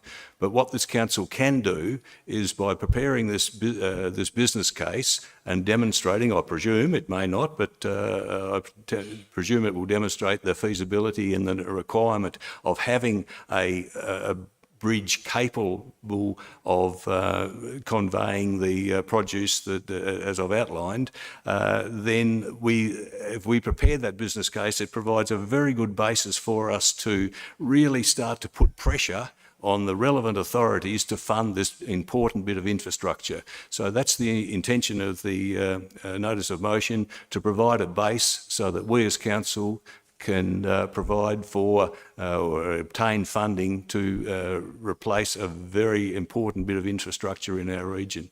Thank you. Thank you, Councillor Ivey. Other discussion? Councillor Black. Thank you. Yes, I'm glad to see that this initial assessment will be done internally by our excellent staff rather than by expensive consultants. And I've been in touch with the Minister's office, Jenny Aitchison, the Minister for Regional Transport and Roads, and they're aware of the issue, and I'll be having dinner with the Minister in a couple of weeks' time, and we'll bring it up then with her and tell her that we really do need this $30 million sooner rather than later. And Transport said that they're looking at early 2025 to have the bridge back up to its full load limit, so that'd be good if they could do that. Shame it'll be after harvest. Thank you. Thank you, Councillor Black. Further discussion or debate, councillors? Councillor Chowdhury. Thank you, Mr. Mayor. I just make a comment. I'm really supporting Councillor Ivey's motion because I sit with Councillor Ivey in the village committee, and I know how important they've been, and today there was a speaker have spoken. I think this infrastructure is really critical for those surrounding villages, because it could affect their livelihood. And I think this critical business case would be really good for future funding source. And I hope like a council will make such a sort of business case can be placed, and we can get the funding and helping these regional communities. Thank you. Thank you, Councillor Chowdhury. Further discussion or debate, councillors? Councillor Mann. Just a comment. I'd like to congratulate the local community out there that put this all together. I think they did a real model way of people, if you want to get your point across, to work with the council to get something on the agenda. they come forward with a lot of information, a lot of data, and the way that they contacted us and kept us in the loop of what they're trying to achieve, I think is a really good example of people working towards what they want in an organised manner. Thank you. Thank you, Councillor Malm. Further discussion or debate, councillors? No. Councillor Ivey, have a right of reply. No, thank you, Mr Mayor. Thank you. I put that. All those in favour? Against? Declare that carried. Next item is CCL 24/149, determination of the operational model for Double Regional Livestock Markets. Councillor Goff. I'd like to move a motion for option 3 with the inclusion, number 2.D, and the inclusion says, which isn't in the papers, that the new agent's permit fee of $12,686.83 be removed from miscellaneous charges and fees and charges of council and replaced with a $200 annual fee. Thank you, Councillor Goff. Have someone second that, please. Thank you, Councillor Sherry. Councillor Goff, you wish to speak to your motion? I'm asking my fellow councillors to support option 3, which is improving status quo. I believe, after having numerous conversations with farmers and not even people in the agricultural sector, the livestock markets is very important for our entire community and beyond. I'm very concerned about the knock-on effect if it was outsourced and leased to someone else. I'm concerned about local businesses, stock carriers, feedlots, everything. I've taken everything into consideration, and I'd really think we should keep it in-house and improve modifications. Improved modifications. Thank you, Councillor Goff. Other speakers in relation to this item, councillors? Councillor Sherry. Thank you, Mr. Mayor. I will support Councillor Goff because I think this is a very important matter, and I would like to thank all the committee members came tonight and showing their support, because after I seen this report, I've been numerous times to contact with different stakeholders, and I believe this community chosen us to represent them, and we need to listen to this community, and we need to hear all the fact and find and also I'd like to thank council staff. They're giving us a lot of information, giving us all the data. So I'm really grateful to them. But I think we need to listen to the community, what really this community want. And that's why I'm supporting Councillor Goff, keep it in the house and improve the status quo. And I would like to see there was a healthy collaboration between the DRC and the other stakeholders. So how we can improve our cellular. This cellular not for any individual. This cellular for our region. This cellular represent a lot of people and their livelihood. So this is very critical decision. I'm not expert in cellular, but I'm grateful to everyone who giving me and my fellow council all the information. But I will definitely supporting Councillor Goff tonight. Yeah, thank you. Thank you, Councillor Sherry. Councillor Black. Thank you. So I've approached this with an open mind. Everyone pretty much here would know that I was one of the 2 councillors that voted against going to the expression of interest for the sale or lease process a few months ago. Councillor Etheridge was away from that meeting. Privatisation in Australia, the other 2 options of a lease or sale, most people have seen that privatisations generally don't serve the best interests of the community and leads to price rises. And when we've got something that's basically a monopoly in town, I'm not sure why we might want to sell that. So option 3, it's good that Councillor Goff has come on board with the modified status quo option. And it's a shame that we went down the EOI process because it has created a lot of trauma in the community, and the big roll up tonight is testament to that, and all the phone calls and emails that we've been getting. With the modified status quo option, it avoids privatisation. The ratepayers and councils still retain the asset. At any time in the future, if modified status quo wasn't working, we could look to tweak that a bit to make sure it does work. As for the figures in the report here, the $16 and $2 charges, look, council staff have put a lot of work into this, so I'll trust them that they've got this on the money. There is a sweet spot with the difference between carting to Carcourt or carting to Forbes as opposed to staying in Dubbo. So I thank staff for their efforts to arrive at that figure. Again, what's the rush to push this through before the election? It's more important that we get it right. So hopefully people will, other councillors will support this motion and we will have it right. A 20-year lease, in my view, has the same impact as a sale on the stakeholders and users of the sale yards. So why not give modified status quo a go, and we can always tweak it and make it better. If it's not exactly like in the report here, we can make changes and make it better. And we do need to do the asset renewal at the sale yards. Everyone who's been there knows that we probably need to update those sheep yards in coming years and make other improvements. So hopefully this provides the amount of money that make the yards self-sustaining and better, and we can provide for our community. Thank you. Thank you, Councillor Black. Other speakers? Councillor Wells. Thank you, Mr Mayor.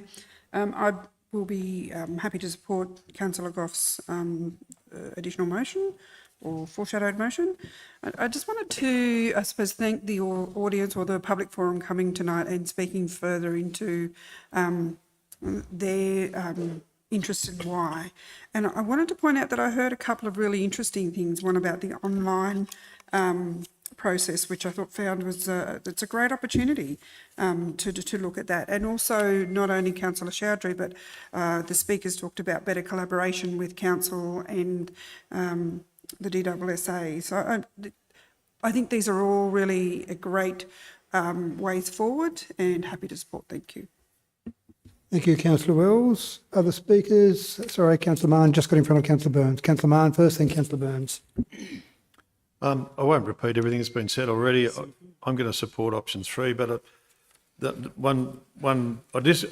agree with almost everything except Councillor Black around the saying it's a shame that we looked at the part of the EOI was leasing and sale. I think as representatives of the community, it's our job to look under every stone, have a look at all the options. We've done that. We've got our information.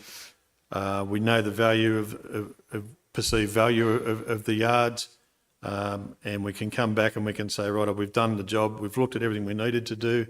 Yes, it did cause some angst, and for that is unfortunate. But at the end of the day, we come back and we decide that we're going to move forward in a collaborative way on a modified status 3. I think it's well and truly worth the effort, and I think we've taken the right process. Thank you. Thank you, Councillor Mann. Councillor Burns. Thank you, Mr Chair. I just want to say that I want to thank the fellow councillors for putting the first motion up to look into this, because it's one thing that we really needed to do, obviously now, because we found out that things have been happening the way they shouldn't be happening. So, but I'm totally against selling the property. I would rather, I was kind of leaning towards the lease, but I'm torn between lease and modified status quo. Modified status quo means that we're taking on a lot of the costs involved in running it, but we almost had it right. So modifications wouldn't be too bad to get it running into a profitable situation. But the main thing is to remember that we're thinking about the ratepayers. We're not thinking about anything else but the ratepayers, and we were trying to save in ratepayers' money. So that's all I want to say. I'm going to support the. I'm definitely not going to support sale, but I'll be voting on one of the other two at this stage. Thank you. Thank you, Councillor Burns. Further speakers? Councillor Ivey, I think, just got ahead. So, Councillor Ivey. Thank you, Mr Mayor. Again, as with Councillor Marr, I'd take issue with Councillor Black's comments about the problems with going into the expressions of interest. I think it was absolutely vital that we did that. Absolutely vital. I'm a new term councillor, but I've had a fair bit of involvement with the council sale yards over the years. And coming onto council, it was obvious that there were problems between the Dubbo Regional Council and the operators, the DWSA of that, the operators of the sale yards.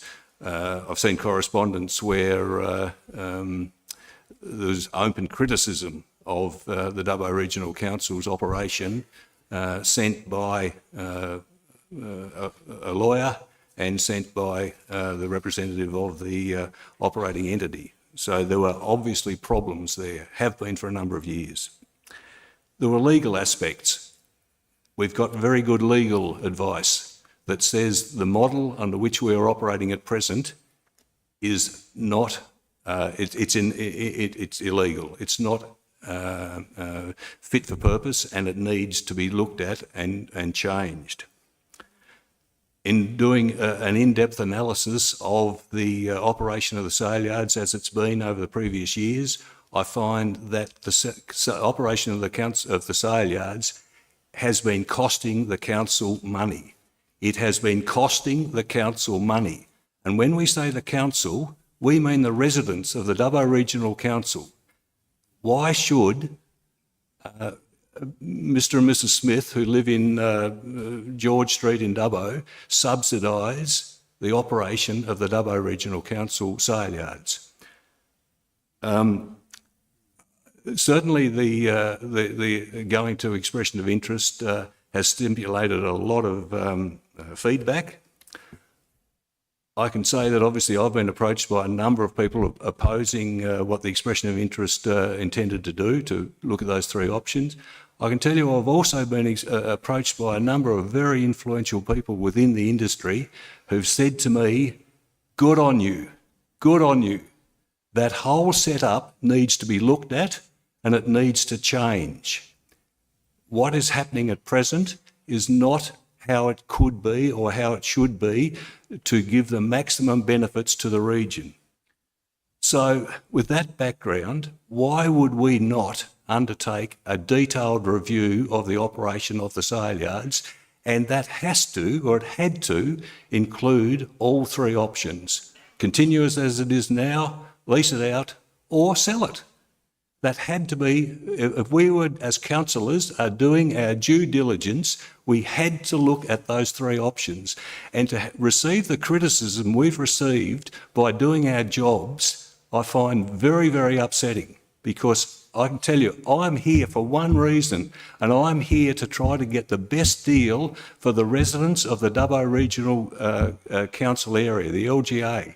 I'm not here to look after the agents, I'm not here to look after the producers, I'm not here to look after the carriers. I am here to give the best deal for the residents. And in doing that, I had to look at all these options.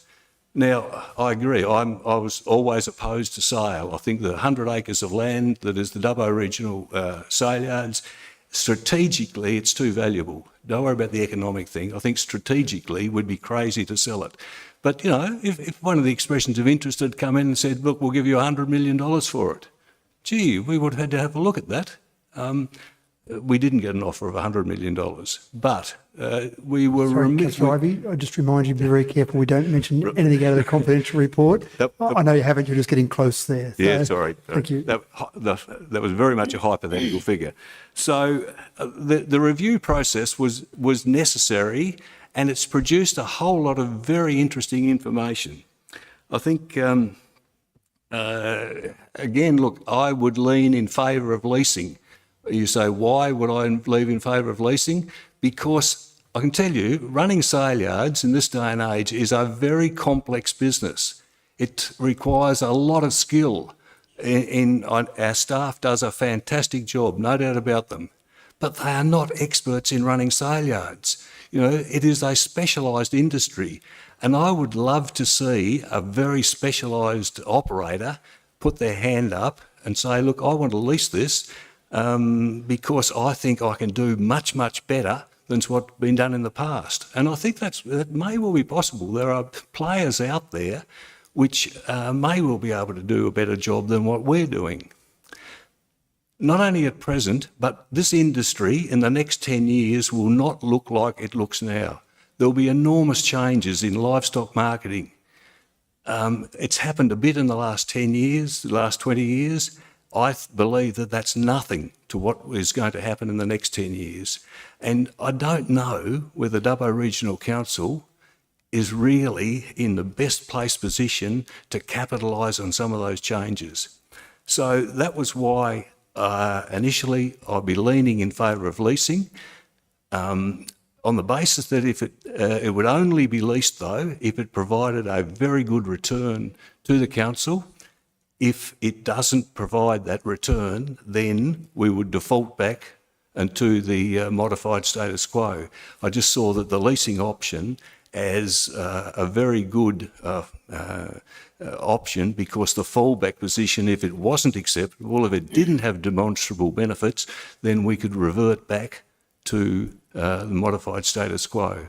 So that's my position. I'd prefer leasing as an option on the basis that it would demonstrably produce a better return than the modified status quo.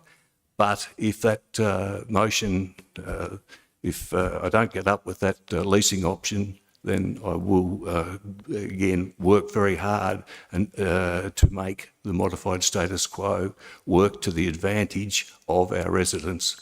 Thank you. Thank you, Councillor Ivey. Councillor Wright. Thanks, Mr Mayor, and I'm probably going to echo a lot of sentiment amongst my fellow councillors as well. And I just want to start by saying that this council in this term, they've taken an opportunity to review the entire business of council and included all aspects of the business. And I don't need to tell my councillors, they know how diversified the business is. You know, when we start talking airports and pools and caves and jails and caravan parks and sporting fields, it's an extremely diversified business. And there's been reviews conducted on a number of those particular assets. And at this point in time, we've just come to the review on the Dubbo regional livestock markets, and that's where we are today, of course. Over the last 6 months or so, not over the last few weeks, but it's certainly probably over the last 6 months, this group of councillors has had numerous workshops on the topic, and we've had presentations from external legal specialists and a number of staff that have provided us with a substantial amount of information, and I think all councillors have really tried to absorb that. But like all the other councillors, I'm in no way, I no way underestimate the economic contribution to the Dubbo regional livestock markets to the LGA. It's obviously significant. However, the economic contribution to council and subsequently ratepayers, that also needs to be considered. And irrespective of the many opinions that the audited financial statements presented by council show us that the livestock markets, it does actually run at a cost to ratepayers, and that's a concern and something we obviously need to address. I've tried to look at this from a number of different angles. Obviously, we're talking about community angle, economic angle, and even from a business angle from council. And I look at all the risks associated with running a livestock market, and all these risks. You know, we start talking cash flow risk and market risk, and workplace health and safety risks, and IT risk. You know, we talked about IT and selling online a little earlier. What will that look like, as Councillor Ivey said, in 10 years' time? I don't know.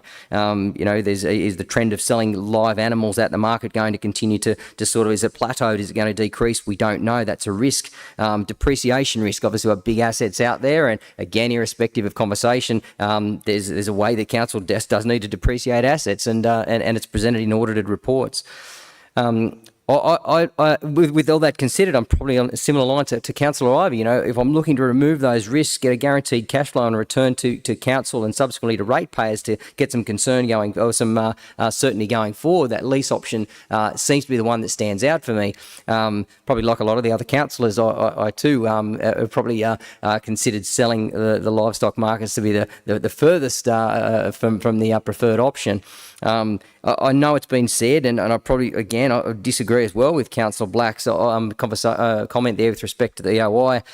It had to be done, sale, lease, or modified status quo. We had to know, and none of us, we could say we didn't know what we didn't know. You know, we had to gather that information, and that exercise gave us a tremendous amount of intel to be able to make a decision where we are here today as well. Look, again, my preferred option would probably be to lease. I can absolutely see that the support for the modified status quo. The staff have put a huge amount of effort into it as well and presenting that to us, and certainly it looks like that could work. But as Councillor Ivey said, if that was the option that got up, look, certainly we'd do everything as well that we could to make sure that could work for all the stakeholders involved. Thanks. Thank you, Councillor Wright. That's everyone. No other further questions from councillors? And no other comments or questions? So, Councillor Goff, you now have a right of reply to anything that was said in the debate as the move of the original motion. Just try and keep it to what was said in the debate, if you can, please. No, thank you, Mr Mayor. Thank you. Okay, so we've got option 3 in front of us. Option 3 is, as per the business papers, the only change that Councillor Goff made was point D, that the new agent's permit fee of $12,686 be removed and replaced with a $200 annual fee. That's in front of us at the moment. So, councillors, all those in favour? Against? Declare that carried. So that's option 3. Now, I will call for a 5-minute adjournment. I suspect there may be some people in the audience who may want to leave after that particular item on the agenda, and I'll call for a 5-minute adjournment so you've got that opportunity to leave now if you like. Although, having said that, the next item is a $180 million budget that we're going to debate, so I'd love you to stay for that debate as well. Thank you for your respectful behaviour tonight, and thank you for attending.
Thank you.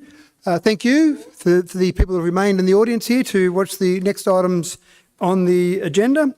And thank you to our listeners and viewers from home who have tuned back in. The next item on the agenda is CCL 24/150, the draft 2024-2025 budget, operational plan and associated documents. And I've got a resolution from Councillor Wright. So I think, Councillor Wright, you're doing 1, 2, 3, 5, 6, 7, but you've got a modified 2 in amongst that, as opposed to what's in our business papers. Thank you, Mr. Mayor. Almost like you read my mind. So just an amended motion. So if we can just, I'm just going to shorten this. 1 to remain. 2 is that a $30,000 allocation for the concept of a Dubbo Indoor Aquatic Centre be funded from operational savings. 3 to remain. 4 to be removed. 5 will then become 4. 6 will become 5. 7 will become 6, and I have a new 8, which will actually be our 7, I think, by the look at that, which will be that as per the fee adjustment in report CCL 24/149, the new agent's permit fee of $12,686.83 be changed to $200 per annum and updated in the miscellaneous charges, the fees and charges of council. Thank you, Councillor Wright. Can someone second that, please? Thank you, Councillor Chowdhury. Councillor Wright, you should speak to that. Look, I will say a couple of things with respect to the budget itself. You know, it's I know we had a large crowd of people here for a pretty significant decision of council, but we're about to move on forward with about $180 million budget and about $80 million capital expenditure program just for the next 12 months, and that's pretty significant as well when we look at that. I think there's a couple of things that Councillor Wells wanted to highlight as well, and there's some pretty big items in there, and certainly it starts on page 22 of that particular report in the capital expenditure section when we start looking at the money that's being spent, and there's some of these are only smaller items, you know, and we look at $400,000 for CCTV, which goes direct to sort of public safety over the next 2 years. There's $650,000 to renew Elston Park. There's about $400,000 for Victoria Park amenities. $6 million to complete the old Dubbo Jail and Plaza and the event precinct. Finally, we know that's been going on for a very, very long time. There's been a lot of delays there. There's about $26 million over the next 2 years on rural road construction and repair. That's a significant amount of money as well. So there's bridges, water supply renewals, irrigation. There's just so much in that, and it's great for the community to be able to see what's being spent over the next 4 years across all of those different facets of council. So look, it's a big item, and obviously, it would be nice to have a bigger crowd here to watch it. But nevertheless, they're my comments. Thanks. Thank you, Councillor Wright. Now, other discussion or debate, or Councillor Ivey might even have an amendment. Councillor Ivey. Thank you, Mr. Mayor. Yes, I'd amend point 4 in the original motion. Sorry, just go back a step. I think they've slid up now, so you'd slot yours in at the end.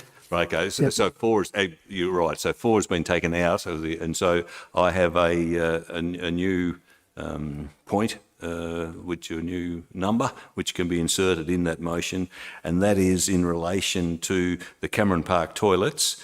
My motion amendment would be that council determine A, that no determination on the funding options for the Cameron Park toilets be made.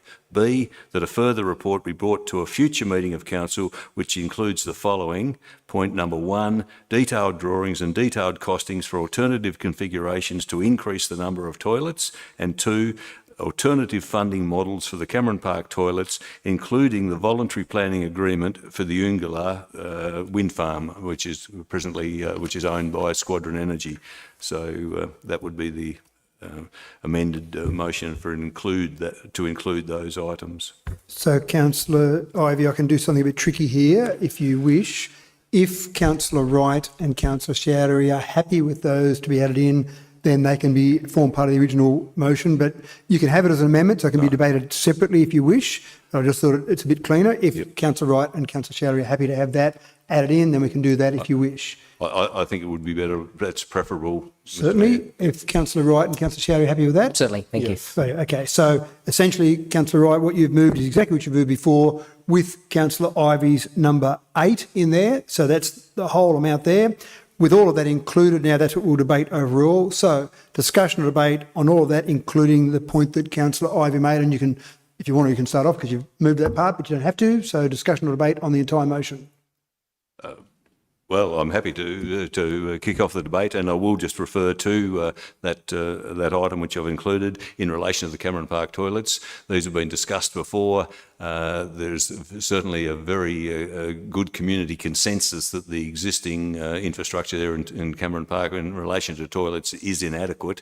We put some options out for public consultation, and I must admit I think the response, for whatever reasons, was a bit underwhelming.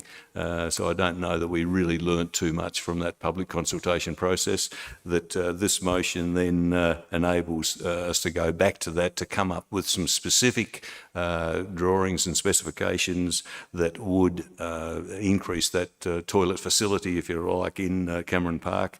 The other item that has been added in there is that we explore the options for funding that through the voluntary planning agreement community benefit fund that has been negotiated with Squadron Energy in respect of the Oongala wind farm. Again, I think, as councillors would be aware, I'm very think it's very important that we do promote the benefits to the community of some of these renewable energies via the community benefit funds that will produce some extra benefits to the region, not as a replacement to some of the commitments which council or state government or federal government would ordinarily have to do. But I think that this does fall within that category. I mean, there are toilet facilities in the park. Some people might argue, I think on this council might even argue that they're adequate. So we do have the basic facilities. I think that it would be fair that some of the community benefit funds from the renewables be used to provide a much better toilet facility. So that's why I'm very keen to include that in this motion. Thank you. Thank you, Councillor Ivy. Other discussion or debate? Councillor Wells. Thank you, Mr Mayor.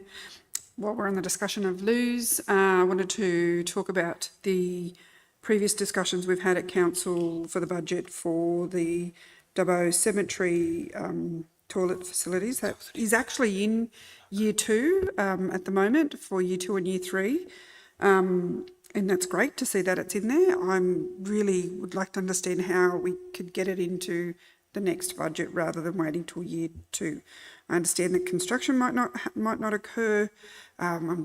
Just knowing that there's been a bit of community interest in getting the loos out there at the cemetery.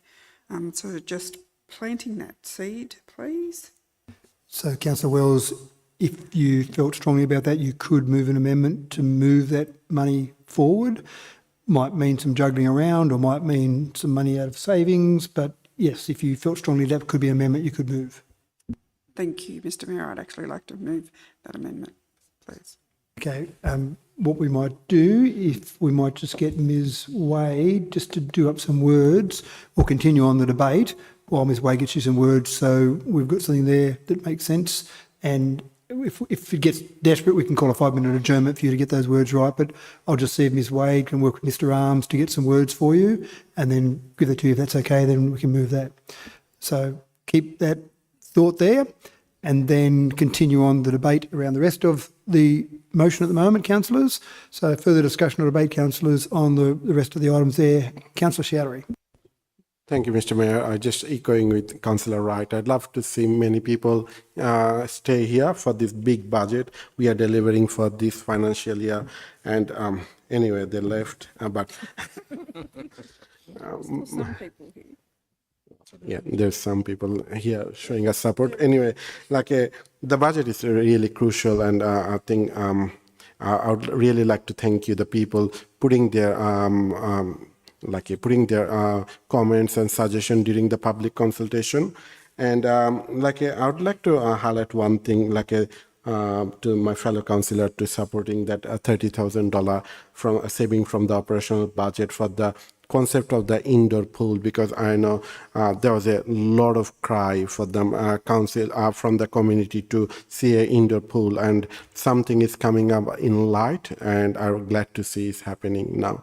Hopefully council can do a real good concept, so and future business case, so council can get some money from state and federal. Thank you. Thank you, Councillor Shoutery. Other discussion or debate, councillors? Councillor Black. I'd like to move an amendment, and it's along the lines of that the $4 by $100,000 sign budget sign update budget is reallocated to Urban Roads Renewal Heavy Patching Program.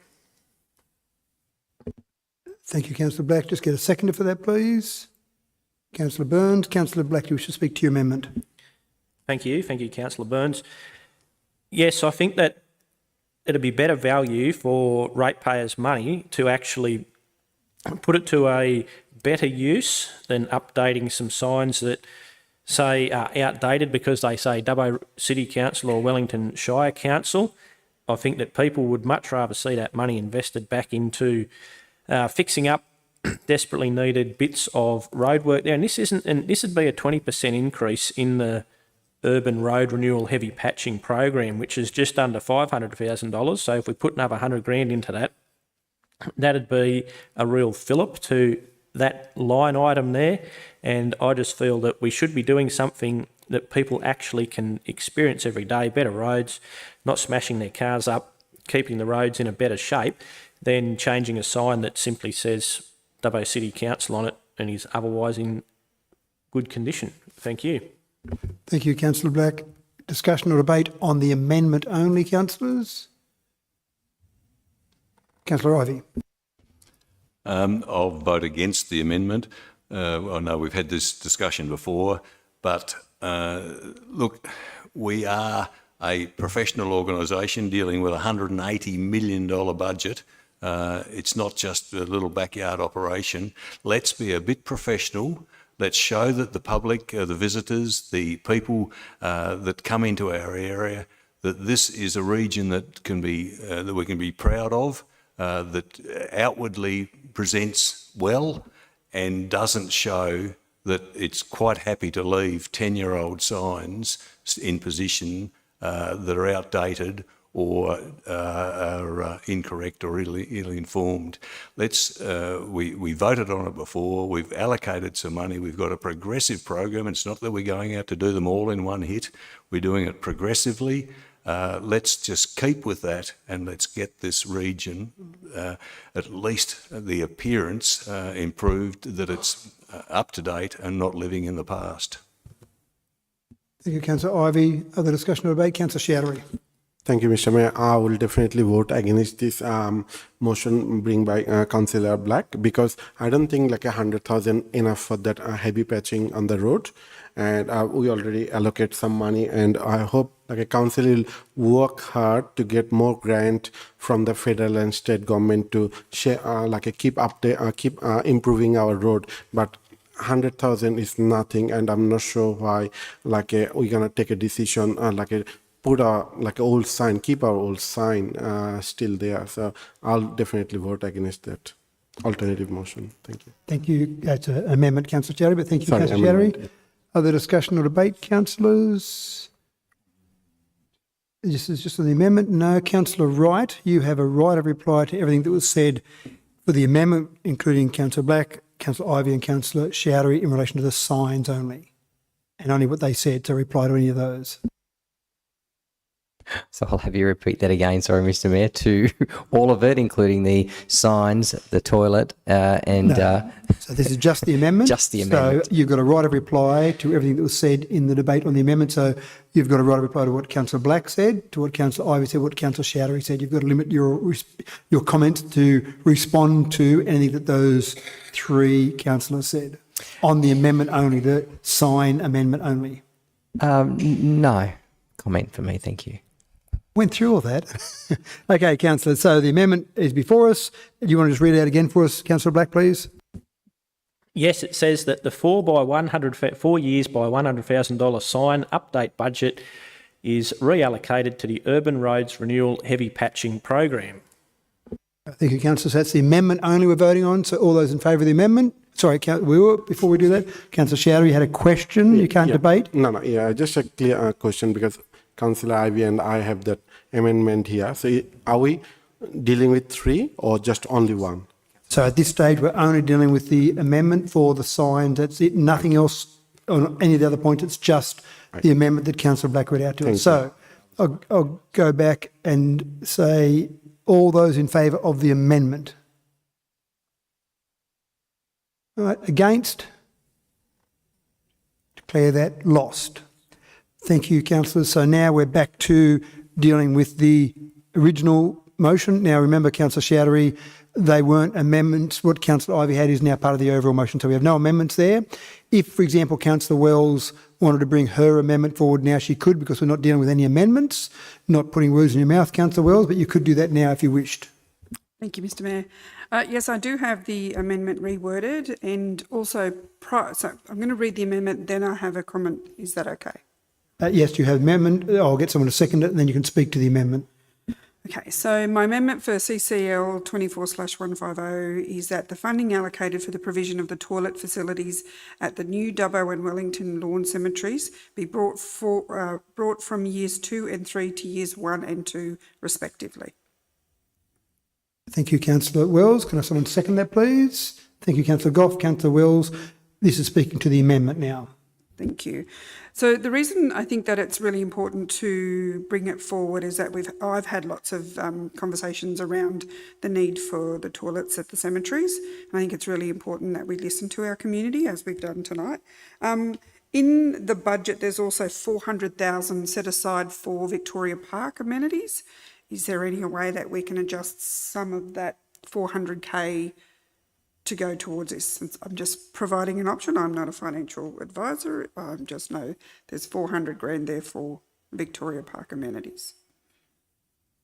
It's not part of the amendment as such, so that might be a way, a strategy, if you like, of how that might be utilised, but the amendment doesn't address that in particular. Happy to throw to the CEO because he's given me a look that he wants to say something. That's grant funded as well. So, but what you're alluding to is, I guess, some of the mechanics by which we might shuffle. So you don't like saying it, but the challenge we have is to how do we fund that bringing forward of capital works? Sometimes that might be project savings in the recreational open space and budget, something like much to what Councillor Chowdhury said for the concept for the pool.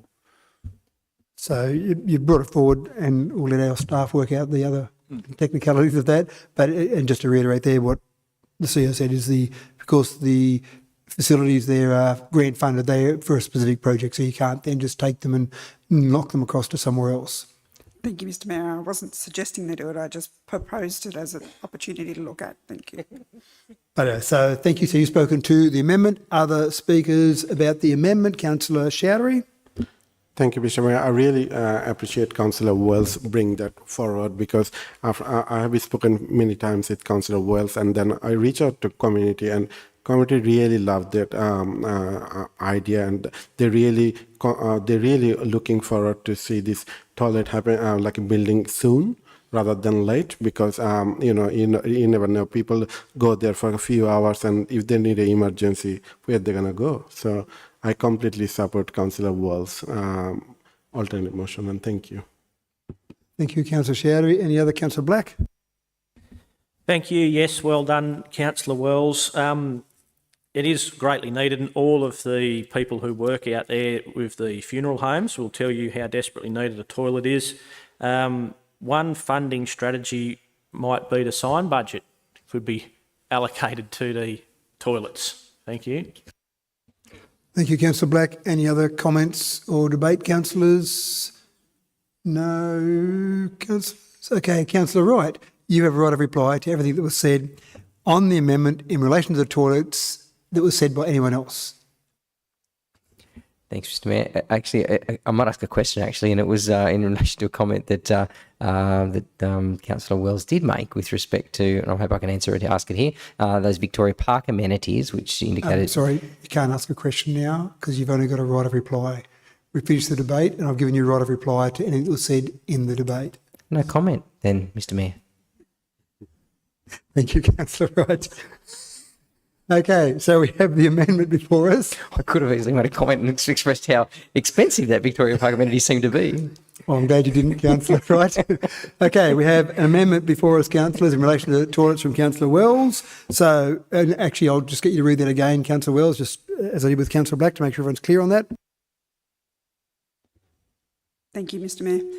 The amendment for CCL 24/150 is that funding allocated for the provision of toilet facilities at new Dubbo and Wellington lawn cemeteries be brought from year 2 and year 3 to years 1 and year 2 respectively. Thank you, Councillor Wells. That's all we're voting on for the moment, councillors, on that amendment only. All those in favour of that amendment? All those against? Declare that carried. Okay, so that becomes part of the substantive motion. That would be point 9, I think, now, because that would be, yes, point 9. So that's the motion. So we're back to debating that motion. On the overall motion, we've had Councillor Wells, Councillor Chowdhury, Councillor Black and Councillor Wright enter the debate on the overall draft budget operational plan and associated documents. So any further discussion or debate, councillors? Councillor Wright, you have a question. Read my mind. Thank you, Mr. Mayor. Just with respect to that Victoria Park amenities there, I know it's a pretty specific amount of $403,486, which does seem like a pretty large amount compared to the Taj Mahal that was built over in Lions Park in West Dubbo, 3D printed. Is a comment that was actually grant funded? Is that actually quoted specifically for that, like for exactly that amount of money? Good question, Councillor Wright, asking in this part of the debate now. I'll go through the CEO to Mr. Arms. Through you, Mr. Mayor, it's an estimate. We're actually going live very soon with community consultation with regard to that in terms of location and size, and because where it is located at the moment is deep within the park. Is there a better location? So that $400,000 will allow us to do that scoping exercise and narrow down a design as well. So the ultimate price may be different from that. But we will certainly come back to council with the results of that community consultation. And that includes demolition, I assume, of the existing ones, Mr. Arms? Yeah, if I may, yes. And there's connections to sewer and other costs. And so it's not just the construction of the facility itself, it's those other elements as well. Thank you, Mr. Arms. Further questions, Councillor Wright? No, thanks, Mr. Mayor. Okay, further discussion or debate, councillors, on the points before us at the moment? Councillor Black. Thank you. I have a further... You've already entered the debate, so you can have a question. Could I just ask, did I enter the debate or only talk on a couple of amendments? Well, I've got a D next to your name, which means debate. I normally put a Q next to someone's name if it's just a question. So on the original motion there, I had you entering the debate. But I'm sure you're clever enough to enter the debate again with a question if you so desire. I'm pretty sure I didn't enter the debate, but we'll get to that later. I've got an amendment. Another amendment. What? Go to the video. Oh, we'll after. So, Councillor Black, your amendment. That the $100,000 sign budget from next year, year 1, is reallocated to fix the road at Butler's Falls. Full stop. I'll just check with the CEO, but I don't think I can accept that because when you lose a resolution and then you move another resolution that's the same or similar intent, then you need a rescission motion to be able to do that. I will double check with the CEO, but that's my initial impression because it's so similar to one that was just lost. I know it's differently worded, but our code of meeting practice says if it's so similar, then you would need a rescission motion to go forward with that. But I'll just seek the advice. If you bear with me for a moment, I'll seek the advice of the CEO and just see if he confirms my initial suspicion.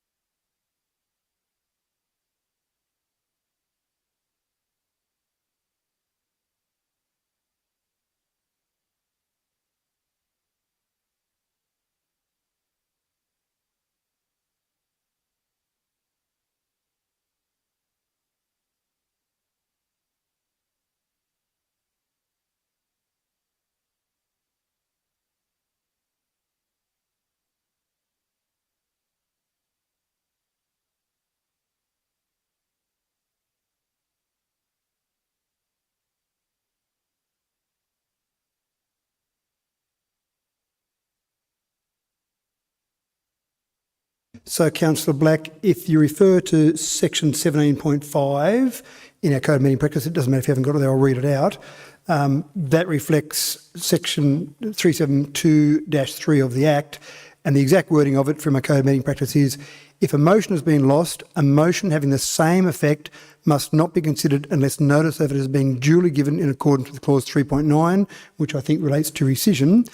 And then 17.6, a notice of motion to alter or rescind a resolution and a notice of motion which has the same effect as a motion which has been lost must be signed by 3 councillors, etc., in relation to a rescission motion again.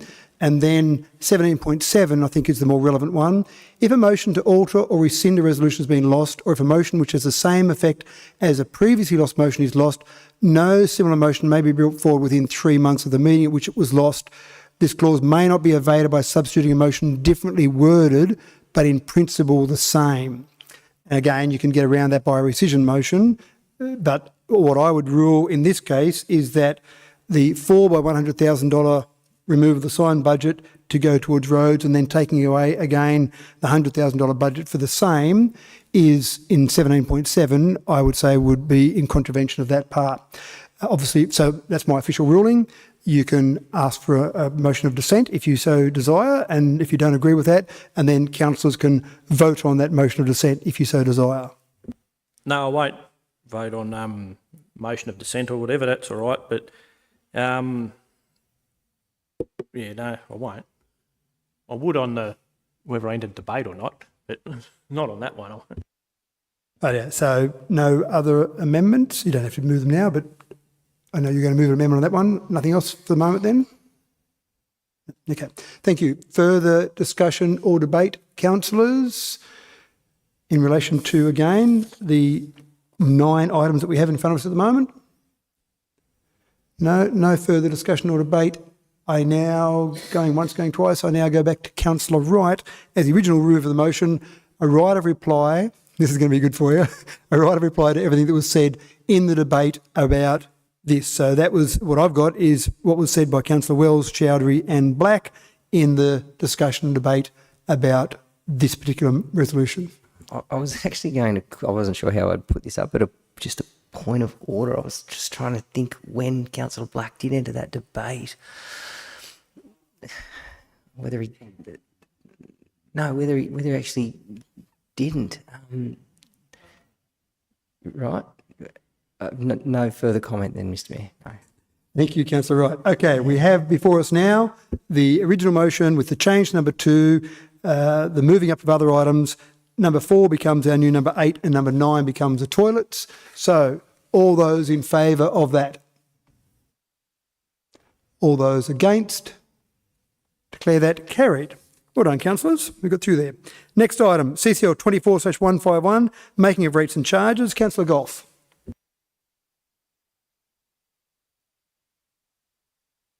So moved. Yeah, I moved that. Yep. You're welcome. Thank you, Councillor Goff. Second that, please. Someone, Councillor Etheridge. Councillor Goff, you wish to speak to that? No, thank you, Mr. Mayor. Discussion or debate? Councillor Black. Thank you. In the previous meeting where this came up, I voted against a 5% rate rise. It was 5%, I'm pretty sure, because I think that we really do need to find more efficiencies to reduce substantial rate rises on the community out there. So I'll vote against this, but I'm really only voting against the 5% rate increase. I'd be happy with a 2.5%, but I just think that 5 is a bit too much. So I'll just save doing whatever, we'll just do the whole lot, doesn't matter. But I just wanted to put that on the record that I'm not a big fan of rate rises and I'd like to find the savings internally if we can, but 5% would be just a bit too much for people in this cost of living crisis. Thank you. And Councillor Black, you're probably aware of this anyway, but you could, if you wanted to, have that part removed so you can vote on the rest of it. If you wanted to vote, if you felt strongly enough for voting in favour of the rest and against the rate rise, you could do that. You can do what you just outlined, entirely up to you. But that's fine. Okay, thank you. And so I've got you, Councillor Black, as having entered the debate now. So that was your one chance at the debate. Other councillors, questions or debate? Councillor, no others. Councillor Wright.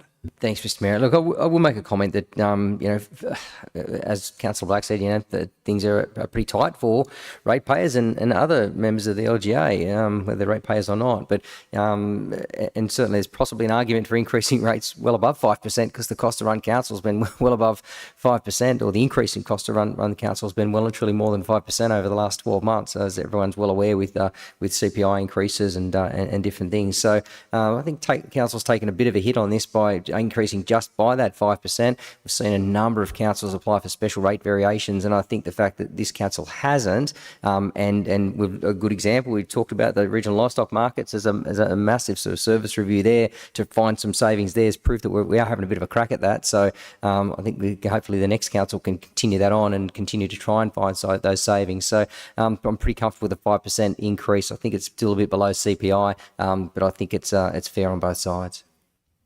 Thank you, Councillor Wright. It seems like there's no... Oh, sorry, Councillor Ivey. Just a follow-on from Councillor Wright's comments. I would see that the rate rise and the need to increase efficiencies go hand in hand. They're not one or the other, as Councillor Black said. Instead of having a 5% rate rise, we should increase some efficiencies. I think we've got to do both. I think we've got to maintain the buying power of our council, of our budget, but at the same time we always have to be very vigilant to see where savings can be made. Thank you, Councillor Ivey. Other discussion or debate, councillors? Councillor Goff, you have a right of reply to anything that was said in the debate if you wish. No, thank you, Mr. Mayor. No. Thank you. I have that before us now. CCL 24/151, making of the rates and charges. All those in favour? Against? Declare that carried. Next item, CCL 24/152. I have an alternative motion. Councillor Mann. And probably just to make it easier, just read the whole thing, if that's all right, Councillor Mann. No problem. I'd like to move an alternative motion, please. Number one, the council delegate the additional functions as outlined in the report for the period of the 14th of September to the 2nd of October 2024, or until the declaration of the new councillors, whichever occurs first, due to the local government elections. Point two, that the use of any of these extended delegations be reported to the first full meeting of the new council on the 24th of October 2024. Point three, the council delegate to the Chief Executive Officer, Murray Alexander Wood, a power of attorney for the period of 14th of September to the 2nd of October 2024, or until the declaration of the new councillors, whichever occurs first, due to the local government elections. Point five, the council authorise the mayor and deputy mayor to execute the general power of attorney under the common seal of the council. Point five, that council rescind the power of attorney granted to the chief executive officer upon the newly elected body taking office. And point six, that the chief executive officer report to council on all documents signed under the prescribed power of attorney during this period. Thank you, Councillor Mann. Have someone second that, please. Thank you, Councillor Black. Councillor Mann, do you wish to speak to that? Look, just the original motion, I felt that point seven in regard to the ceremonial delegation to the mayor was probably a bit incongruous with the concept of the going into caretaker mode and the previous elected body standing down, and I just feel that these delegations, also with the dates, we had it locked in on a standard date of 2nd of October. We've extended that, or I'm suggesting we extend that to include until the declaration of the new councillors, whichever occurs first, just in case there's any delay or recount or etc., which just covers more bases. Thank you, Councillor Mann. Other discussion or debate, councillors? Councillor Black.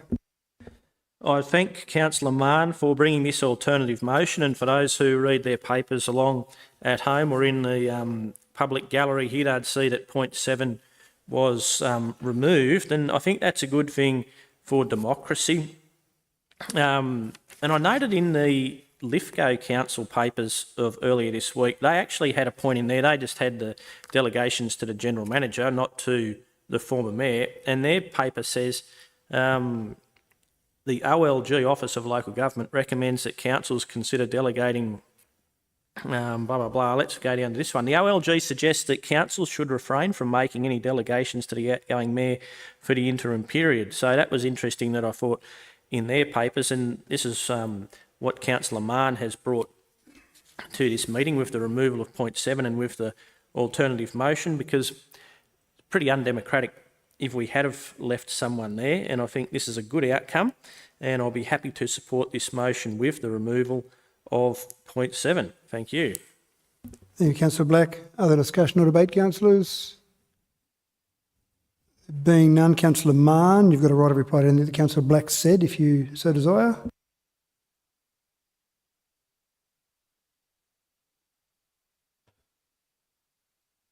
I'm not sure the advice Councillor Black referred to. We did have a circulation here that actually allowed the possibility of the outgoing mayor to be delegated with the ceremonial duties, but my personal opinion was that that's probably not what we should do, that we should all stand down as a group. Hence, I've moved that way. Thank you, Councillor Mann. All those in favour? Against? Declare that carried. Next item, CCL 24/153, proposed amendments to the Double Regional Local Environmental Plan 2022. Have someone move that way, please. Thank you, Councillor Wright, seconded by Councillor Etheridge. Councillor Wright, do you wish to speak to that? Just a question of clarification first, actually. Just looking at the maps there on page 141 and 142 of Dubbo and Wellington. It was just a point of clarity regarding the Wellington one. Actually, is this actually an increase of the overall footprint in the Wellington Town Centre that allows for this type of, I suppose, residential development, if you want to call it that, for want of a better word, within that footprint? Obviously, there's a bit of a shortage of housing in Wellington as a result of the res, and I'm just wondering if this is just assisting to expand that footprint to alleviate some of those pressures. Thank you, Councillor Wright. Through Ms. CEO to Mr. Wallace. Thank you, and through you, Mr. Mayor. No, that wouldn't be the case. The current footprint of the CBD of Wellington has a additional permitted use that effectively enables residential developments of the nature we're proposing to be constructed.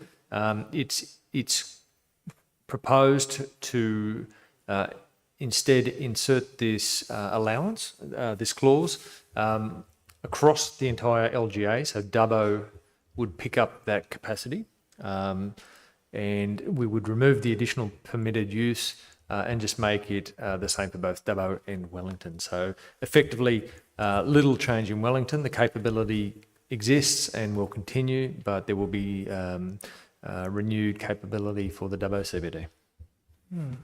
Thank you, Mr. Wallace. That clarifies that, Councillor Wright. It does, Mr. Mayor. Just a further question then, and I see that shop top housing is used as a bit of an example there, and obviously there's a lot of vacant shops in Wellington. It refers to shop top, so a bit of point of clarity. In Dubbo CBD, if there's a particular shop within that footprint that does have a little vacant warehouse or whatever they might have upstairs, it could potentially, met the criteria, be converted to shop top housing within the CBD. Is that correct? Thank you, Councillor Wright. To you, Ms. CEO. To Mr. Wallace. Through you, Mr. Mayor. Effectively so. That's correct. And further question again. Some of those vacant shops in the main street of Wellington, especially seems to be a fair strip of them there. Is there an allowance for the street facing, the bottom floor, to be also converted to residential housing on that in that strip of shops? Through CEO to Mr. Wallace. And through you, Mr. Mayor, there is a development control plan requirement that enables the activation of that floor component, and so that won't change. That is still something we are seeking. So the idea is to get that activation at the street frontage, so you don't have that dead space in the CBD. Thank you, Mr. Wallace. Councillor Wright. Yeah, thank you. I'm happy to support that amendment to the LEP for that reason. Again, looking for creative ways to find some solutions to housing in Dubbo and Wellington, and there's obviously been a bit of interest for people to move closer to the CBD for different reasons, and we're seeing that with some high-rise stuff in Dubbo especially. So, if this can create some activation for people to live in and around the CBD, then I'm certainly happy to support that. Thank you, Councillor Wright. Other discussion? Councillor Wells. Sorry, and then Councillor Mann. Thank you, Mr Mayor. Just wanted to say that it's a massive report and a lot of information, so well done to the staff. I wanted to sort of go to near the end of the report where I was pleased to see that Dubbo Regional Council exercises the cultural heritage, and I can see that there are numerous site evaluations or cultural site evaluations on a particular property, which it's, I wanted to say that's really good to see that occurs.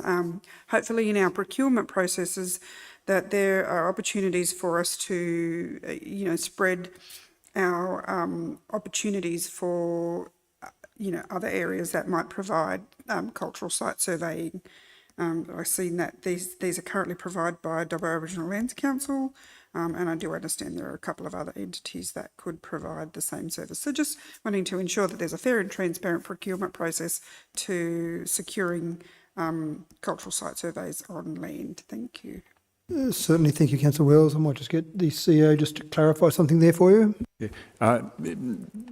In case I misheard as well, just to be clear, it was the consultant who did that analysis, and they provided that as part of their submission for the planning proposal. So it wasn't council procuring it per se. Okay, all right, thank you. Thanks for that clarity. Anything else, Councillor Wells? Okay, Councillor Mann. Oh, possibly a dumb question here, but I may have missed it.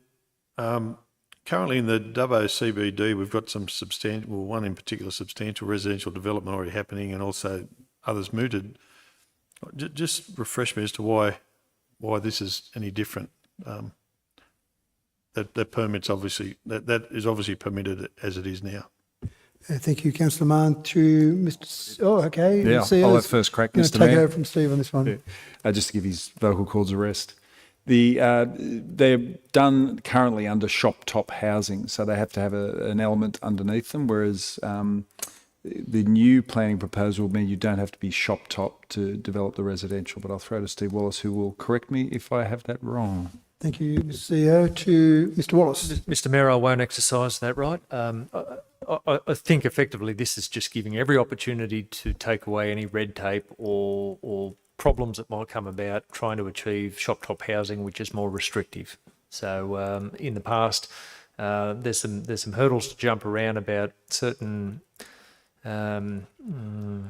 components of the development being located above retail, etc., located below. So the idea of this is just to free this up. The intention is supported to get the housing into the CBD, together with the activation at the ground floor. So it's just removing some of that bureaucracy. Thank you, Mr. Wallace. Councillor Mann, anything further on that makes sense? It does, yeah, and I'm very supportive of the concept as well. But there are some residential buildings in the back of the CBD there in Brisbane Street, etc. So obviously it must change over the years. But anyway, I'm very happy to see that, and more than happy to support it. Thank you, Councillor Mann. Further discussion or debate, councillors? Councillor Black. Thank you. Just a question about the Pinedale Road planning proposal there. So was it Pinedale or Whitewood Road? Pinedale, thanks. Usually these reports, when we have a planning proposal, say how much the proponent has paid in the planning proposal fee. I couldn't find that in here.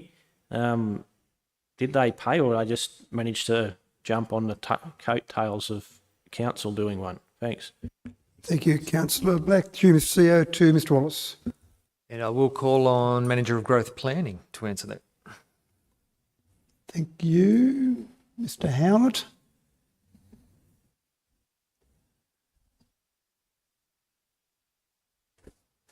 Thank you for the question, and through you, Mr. Mayor. I know they didn't pay anything as part of the planning proposal. This was raised as a submission many years ago when council was reviewing the 2011 LEP. So we've been able to do it as a housekeeping amendment per se, and look at some of the old submissions that were raised in earlier reviews of the LEP as well. Thank you, Mr. Howlett. Can I just ask, sorry, when, do you remember how long ago that submission was made, when that request came through? Putting you on the spot now. Or through Mr. CEO to Mr. Jennings. Thank you, Mr. Mayor. So 2012 was the initial first foray with that submission. Basically, with the Daisy Hill planning proposal, which was just to the south of that subject site, this submission was held in abeyance for a long period of time because the Daisy Hill planning proposal took about 8 years to move through the process. It was a matter that was dealt with ultimately by the State Government Department of Planning at the time. With finalisation of that matter and sort of that moving forward, it's just timely for us to have another look at that submission. Thank you, Mr Jennings. Mr Howlett, further questions, Councillor Baker? No, that's good. Thank you. Thank you. Other discussion or debate, councillors? No? Okay, Councillor Wright, you have a right of reply. No, thank you. We have that before us, councillors. All those in favour? Against? Declare that carried. Next item, CCL 24/154, DA for commercial premises, Mars Property Group. Can I have someone move that, please? Thank you, Councillor Wright, seconded by Councillor Etheridge. Councillor Wright, do you wish to speak to that? No. Sorry, my apologies. Thank you, Councillor Shattery. Thank you, Mr. Mayor. I have this agenda CCL 24/154 non-pecuniary significant interest because I live in South Lake and I'll leave this room. Thank you, Councillor Shattery. I'll just wait till you are out of earshot.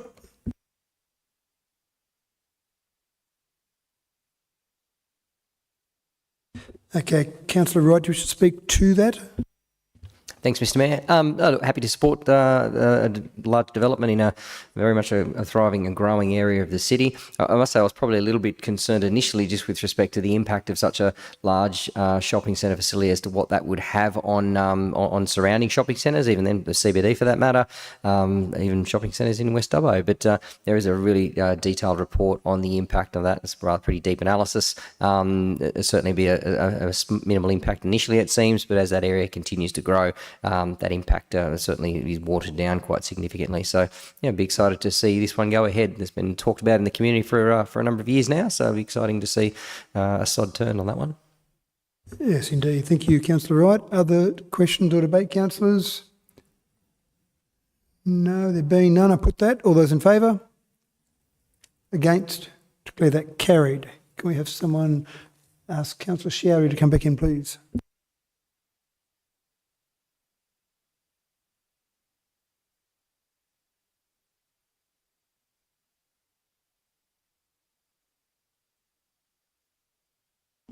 Thank you, Councillor Shattery. Next item, CCL 24/155, 2024 Water Supply and Sewage Customer Survey Results. Can I have someone move that, please? Thank you, Councillor Etheridge, seconded by Councillor Wells.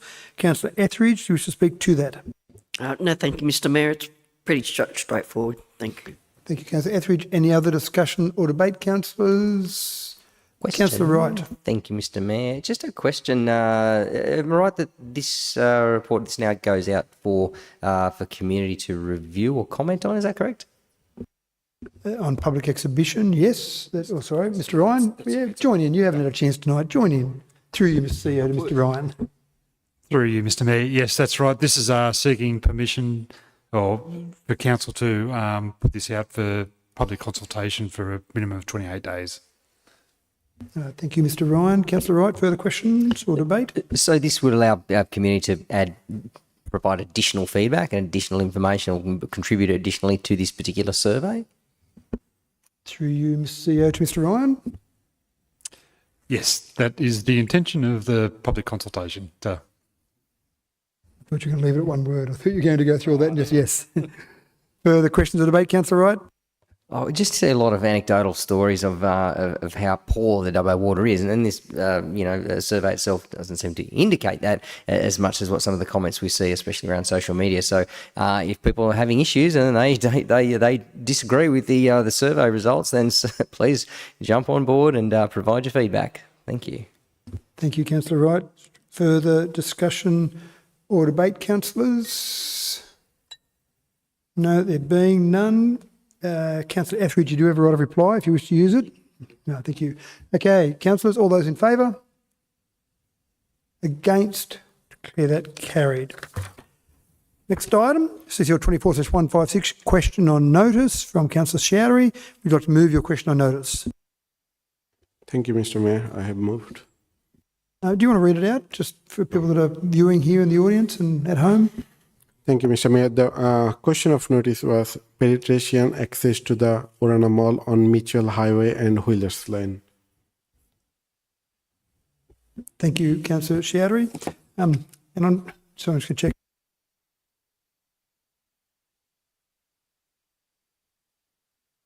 Yeah, thank you. So I was just making sure that there's no real discussion or debate. The whole idea is to bring forward your question and you've got an answer. So for notation, you've moved that. Have someone second that, please. Councillor Etheridge, thank you. So Councillor Chowdhury, you can speak to it, but that's kind of the idea of it because it's just for notation. So would you like to speak to it? Thank you, Mr. Mayor. No, definitely I'm going to speak. And thank you, council staff, to create this report, but I would like to see few more pages anyway. One short page is all good. Actually, there was many people came to me and talked to, and I believe that a fellow councillor also received maybe comment from the community. This is very busy road, and we don't have a real access to go to Orana Mall. And I have seen many times after school, school kids plus women, they they are struggling to cross that road. And so I would like to see a council will be actively looking for some sort of funding to or whatever arrangement they can do to foot over bridge or lighting option to be seen very soon. Thank you. Thank you, Councillor Chowdhury. Any other comments? Councillor Black. Just a question. The roundabout at Cobra Street and Wheelers Lane, at some stage that's going to be having to be turned into a set of lights. I was told a couple of years ago that was like 7 years off. Is there any indication on when that might be at its maximum and we can lobby for a set of lights there, maybe to be brought forward? Thank you, Councillor Black. Through you, Mr. Ryan. Thank you, Mr. Mayor. To be quite honest, I'm not sure what the rest of the life of that roundabout is in terms of capacity, but I can certainly take that on notice and follow up with Transport for New South Wales. Thank you, Councillor Black. That's right. Yep. Okay, any further questions? Councillor Wells. Thank you, Mr. Mayor. Probably more a comment that I'm really pleased to see that the question on notice has gone in, and I know that when I drive around that area, there are a lot of young kids or mums and babies, and that they're on bikes or they're walking, trying to cross the road, those highways to get to the Orana Mall, and it's quite dangerous. And I think the sooner, listening to Councillor Black talk about the lights are, hopefully only a couple of years away, it'd be great to see that. But even if there's opportunities for something to mitigate the potential risks of, I can see a kid getting cleaned up there. Thank you. Thank you, Councillor Wells. Further discussion or debate, councillors? Councillor Wright. Just a question. Would I be right in saying that a crossing, even of lights, obviously there's one up towards Sheraton Road there on the Mitchell Highway there, but would, whilst we could lobby, the cost of that would be a cost to New South Wales government? It's a state highway, I guess. Would that be correct? It wouldn't be our cost, something for us to lobby for someone else to pay for? Mr. Ryan. Thank you, Councillor Wright. Through you, Mr. CEO, to Mr. Ryan. Thank you, Mr. Mayor. The last paragraph of that talks about a condition of consent that we have on our subdivision for Keswick Estate. That's the onus is then on us for making sure that we fund and install that. The discussions that we have been having with Transport for New South Wales is more around the desire lines, not precluding that we're looking at the traffic lights. But that also comes into the conversation, is at what point is that needed? The thing that we don't want to do, and it relates a little bit back to what Councillor Black was talking about in terms of an intersection, if that turns into a intersection that's controlled by traffic lights, you would naturally have the pedestrian lights attached to that. So we don't really want to go ahead and then in 5 years' time we've got redundant lights sitting there. So that is part of that discussion to understand that. But I just don't know the exact timeframe that they're talking about in terms of that intersection failing and then requiring traffic lights. So that's where I need to take that on notice. But it's making sure that we're not duplicating something that's only going to be 100 metres down the road and we've got two sets of pedestrian lights. Thank you, Mr Ryan. That makes sense, Councillor Wright? Thank you, yes. Sure. Further questions or debate, councillors? Councillor Wells, you've already entered the debate, so you can ask a question. I can ask a question, great. So just to be clear, we're not sure, so we're going to be looking for when the proposed state will be doing lights. I'm just curious about when that might happen, because I'm hoping that it's not triggered by a terrible incident. Thank you, Councillor Wells. Through CEO to Mr Ryan. Thank you, Mr Mayor. Yes, it's generally the intersection treatments are triggered in terms of change due to the capacity of that intersection failing. But accidents, near misses, fatalities do also come into that when you're doing an assessment for an intersection upgrade. It would be unfortunate, but it certainly is. Traffic's the main element that gets looked at in terms of when you do need to change an intersection treatment. Thank you, Mr Ryan. That's fine, Councillor Wells. Yeah. Further discussion or debate, councillors? Councillor Shadow, you have a right of reply to anything that was said if you wish to exercise that. No, all good, thank you. No, thank you. I have the notation there before us. All those in favour? Against? Declare that carried. Next item, CCL 24/157, comments and matters of urgency. I'll start over on the left here. Councillor Black. Thank you. Just one very quick thing. Out of $36 million that Hornsby Council had taken back off them from the state government, they got that for council amalgamations when they weren't actually amalgamated. That really should be coming to us. So I've written to the local government minister, Ron Honig, along those lines. As an amalgamated council that has a large infrastructure backlog and asset renewals, we need that $36 million, and most of it would be spent in Wello immediately. So hopefully he reads my letter and agrees and just sends us the $36 million and we can get on with our asset renewals. Thank you. Thank you, Councillor Black. Councillor Burns. No, I've got nothing to report. Thank you. Thank you, Councillor Burns. Councillor Ivey. Thank you, Mr Mayor. Just a couple of things. One, last week, I think it was, Squadron Energy had the opening of their Wellington office, which was really good to see.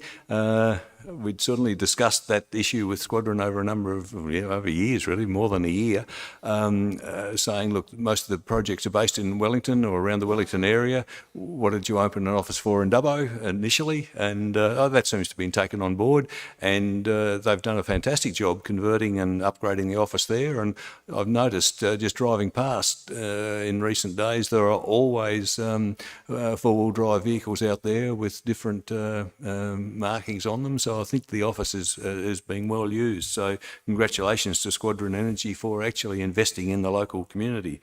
The other thing, perhaps is a comment. I know I think I've said to the CEO a couple of times when I first came on council, I wasn't quite sure what the role of a councillor was. I didn't seem to be doing very much, it seems. But I think tonight has illustrated very well what the role of councillors is. The two items, particularly obviously the livestock market, that's a very important issue and involved a whole lot of research and analysis and digestion of figures, and I think that's fantastic. And then all that comes together and the council makes a decision, and that's I thought that was a very good process. And perhaps the other one too, the squirrel glider. What role does council have in helping preserve the environment compared to encourage development? And I think that raised a couple of very important issues, and I was pleased to be able to be part of that. So yeah, I think being a councillor does have its responsibilities and its challenges and perhaps even its rewards. Thank you, Councillor Ivey. Councillor Mann. No, thank you, Mr Mayor. Thank you, Councillor Mann. Councillor Etheridge. No, thank you. I'll go around. Councillor Goff. Just want to shout out to the on the long weekend, the June long weekend, the state rugby championships were held here in Dubbo, and another successful event. It was very busy for me, but to the Roos, they always do a fantastic job hosting these teams that come along, and how they clean up the fields afterwards is immaculate. So well done to them and all the organisers involved with that. And then the two Dubbo Eisteddfod and Wellington Eisteddfod has just finished up. So congratulations to all of them as well. Thank you. Thank you, Councillor Goff. Councillor Wells. Thank you, Mr Mayor. Not necessarily reporting on anything over the past month, but wanted to sort of let everybody know that from the 7th of July to the 14th of July, it is NAIDOC Week, and this year's theme is Keep the Fire Burning, Black, Loud and Proud. We know that the Dubbo Regional Council is investing heavily this year again, and we'll be seeing a march on the Monday, and obviously the flag raising on site here, and then I believe across the road, I think there'll be an event across the road. It's an opportunity for the whole community to be a part of a 65,000 year culture that, you know, we should be proud of across this whole nation. And Dubbo, I think, shines brightly when we get to showcase culture through NAIDOC Week, and I'm hoping that this year will do the same for us. Thank you. Thank you, Councillor Wells. Councillor Chowdhury. Thank you, Mr. Mayor. I just I went last week, biggest morning tea hosted by Connecting Services, and I really appreciate they hosted, and there was many people attended. I really surprised that many people support their event. So that one of them, and I went actually this week, regional annual summit hosted by Multicultural New South Wales, and it's really great opportunity for me to get network with the other. There was a few councillor, mayor, and different people, different stakeholder from all over the New South Wales, and it was a really good. And I met with actually that multicultural officer from Orange Council. And they are really doing actively doing a lot of work for the community. But I really appreciate our council also doing a lot of background work. Also, I'd like to shout out my fellow councillor. I hope tomorrow some of them are going to blood donation. I think that's a fantastic showcase by these councillors. We are not taking only donation, we are supporting to the community too, whoever in the crisis or life threat or any crisis, like this councillor showing that support. I really appreciate my fellow councillors going for blood donation tomorrow. Thank you. Thank you, Councillor Chowdhury. Councillor Wright. Thanks, Mr Mayor. I think I've said enough tonight, so I'm good. Thank you. Ooh, you feeling okay? Just a few things. Obviously, sale yards debate. I actually think, councillors, that was the biggest decision, apart from our budget each year. That was the biggest decision that we've made on an individual topic in this term of council. So congratulations on all the thought and the time and the effort that went into that. And we've obviously got an outcome that I think will be fantastic and improve that facility. So I think that's quite positive going forward. So well done on all the contributions that all councillors made to that ongoing debate. And it was great to see the theatre filled up. I'd love to see 240 people here every month for all the decisions we make, because all decisions are important decisions and they impact people. But that was certainly a great process to go through, and lots of different ideas were exchanged out in the community. A couple of other things, I think the Filipino flag raising that occurred during the month, again, it just goes to show how many different groups of people we've got here. We see it at new resident nights, we see it at citizenship ceremonies. We've got 65,000 years of history here, but we've also got 5 minutes of history here. So it's that great melting pot of all that history, all that background, and also new people that want to be here, because why wouldn't you want to be here? It's a fantastic place to be. The Developers Forum we held probably last week, I think it was now. Again, the excitement in the room when we had maybe 50 people in the room that talked about the development opportunities. Our staff gave a presentation. We had presentations from the state government, from Real Estate Institute. So I think just seeing all that activity and the potential opportunity there, developers in the room, there was no doubt about it, were excited to see where Dubbo was headed. And again, we need their help to start to address some of these housing shortages we've got. And I know Councillor Ivey mentioned it briefly, but I did want to mention two things from Squadron. The Wellington office opening, fantastic, 10 staff now employed. People say, what does the res do for us already? Well, already there are community benefit funds that we're seeing come through, but there's an office with 10 people in it that wouldn't have been 10 people employed in the Wellington community in the past.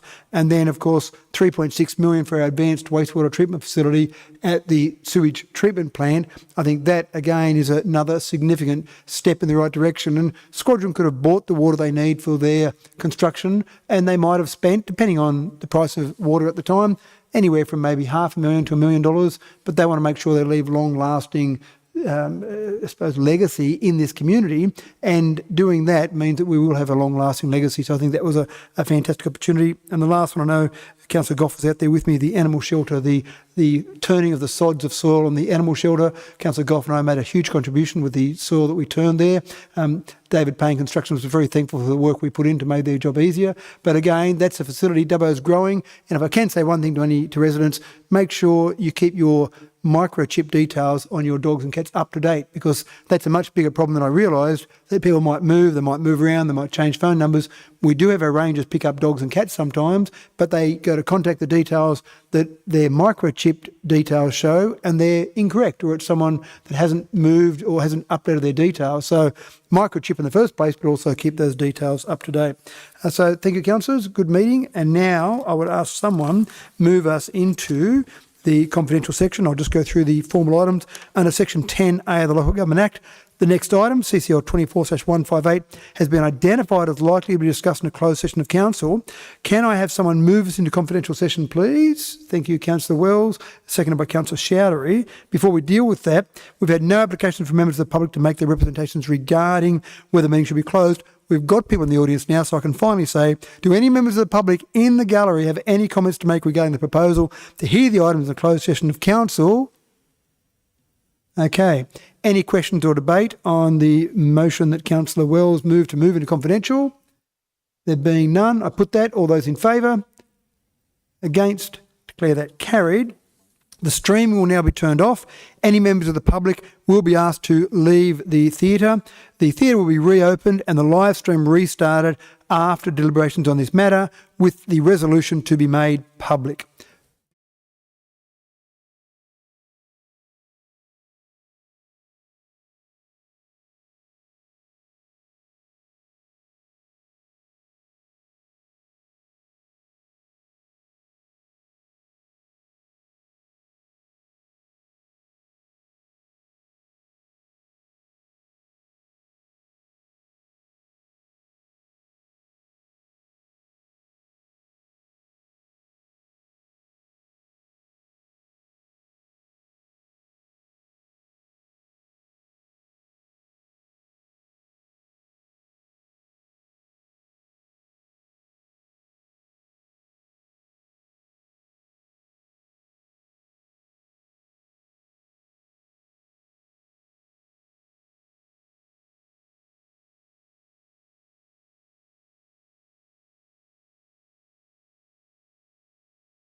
Council return to open session at 8:33 p.m. Welcome back.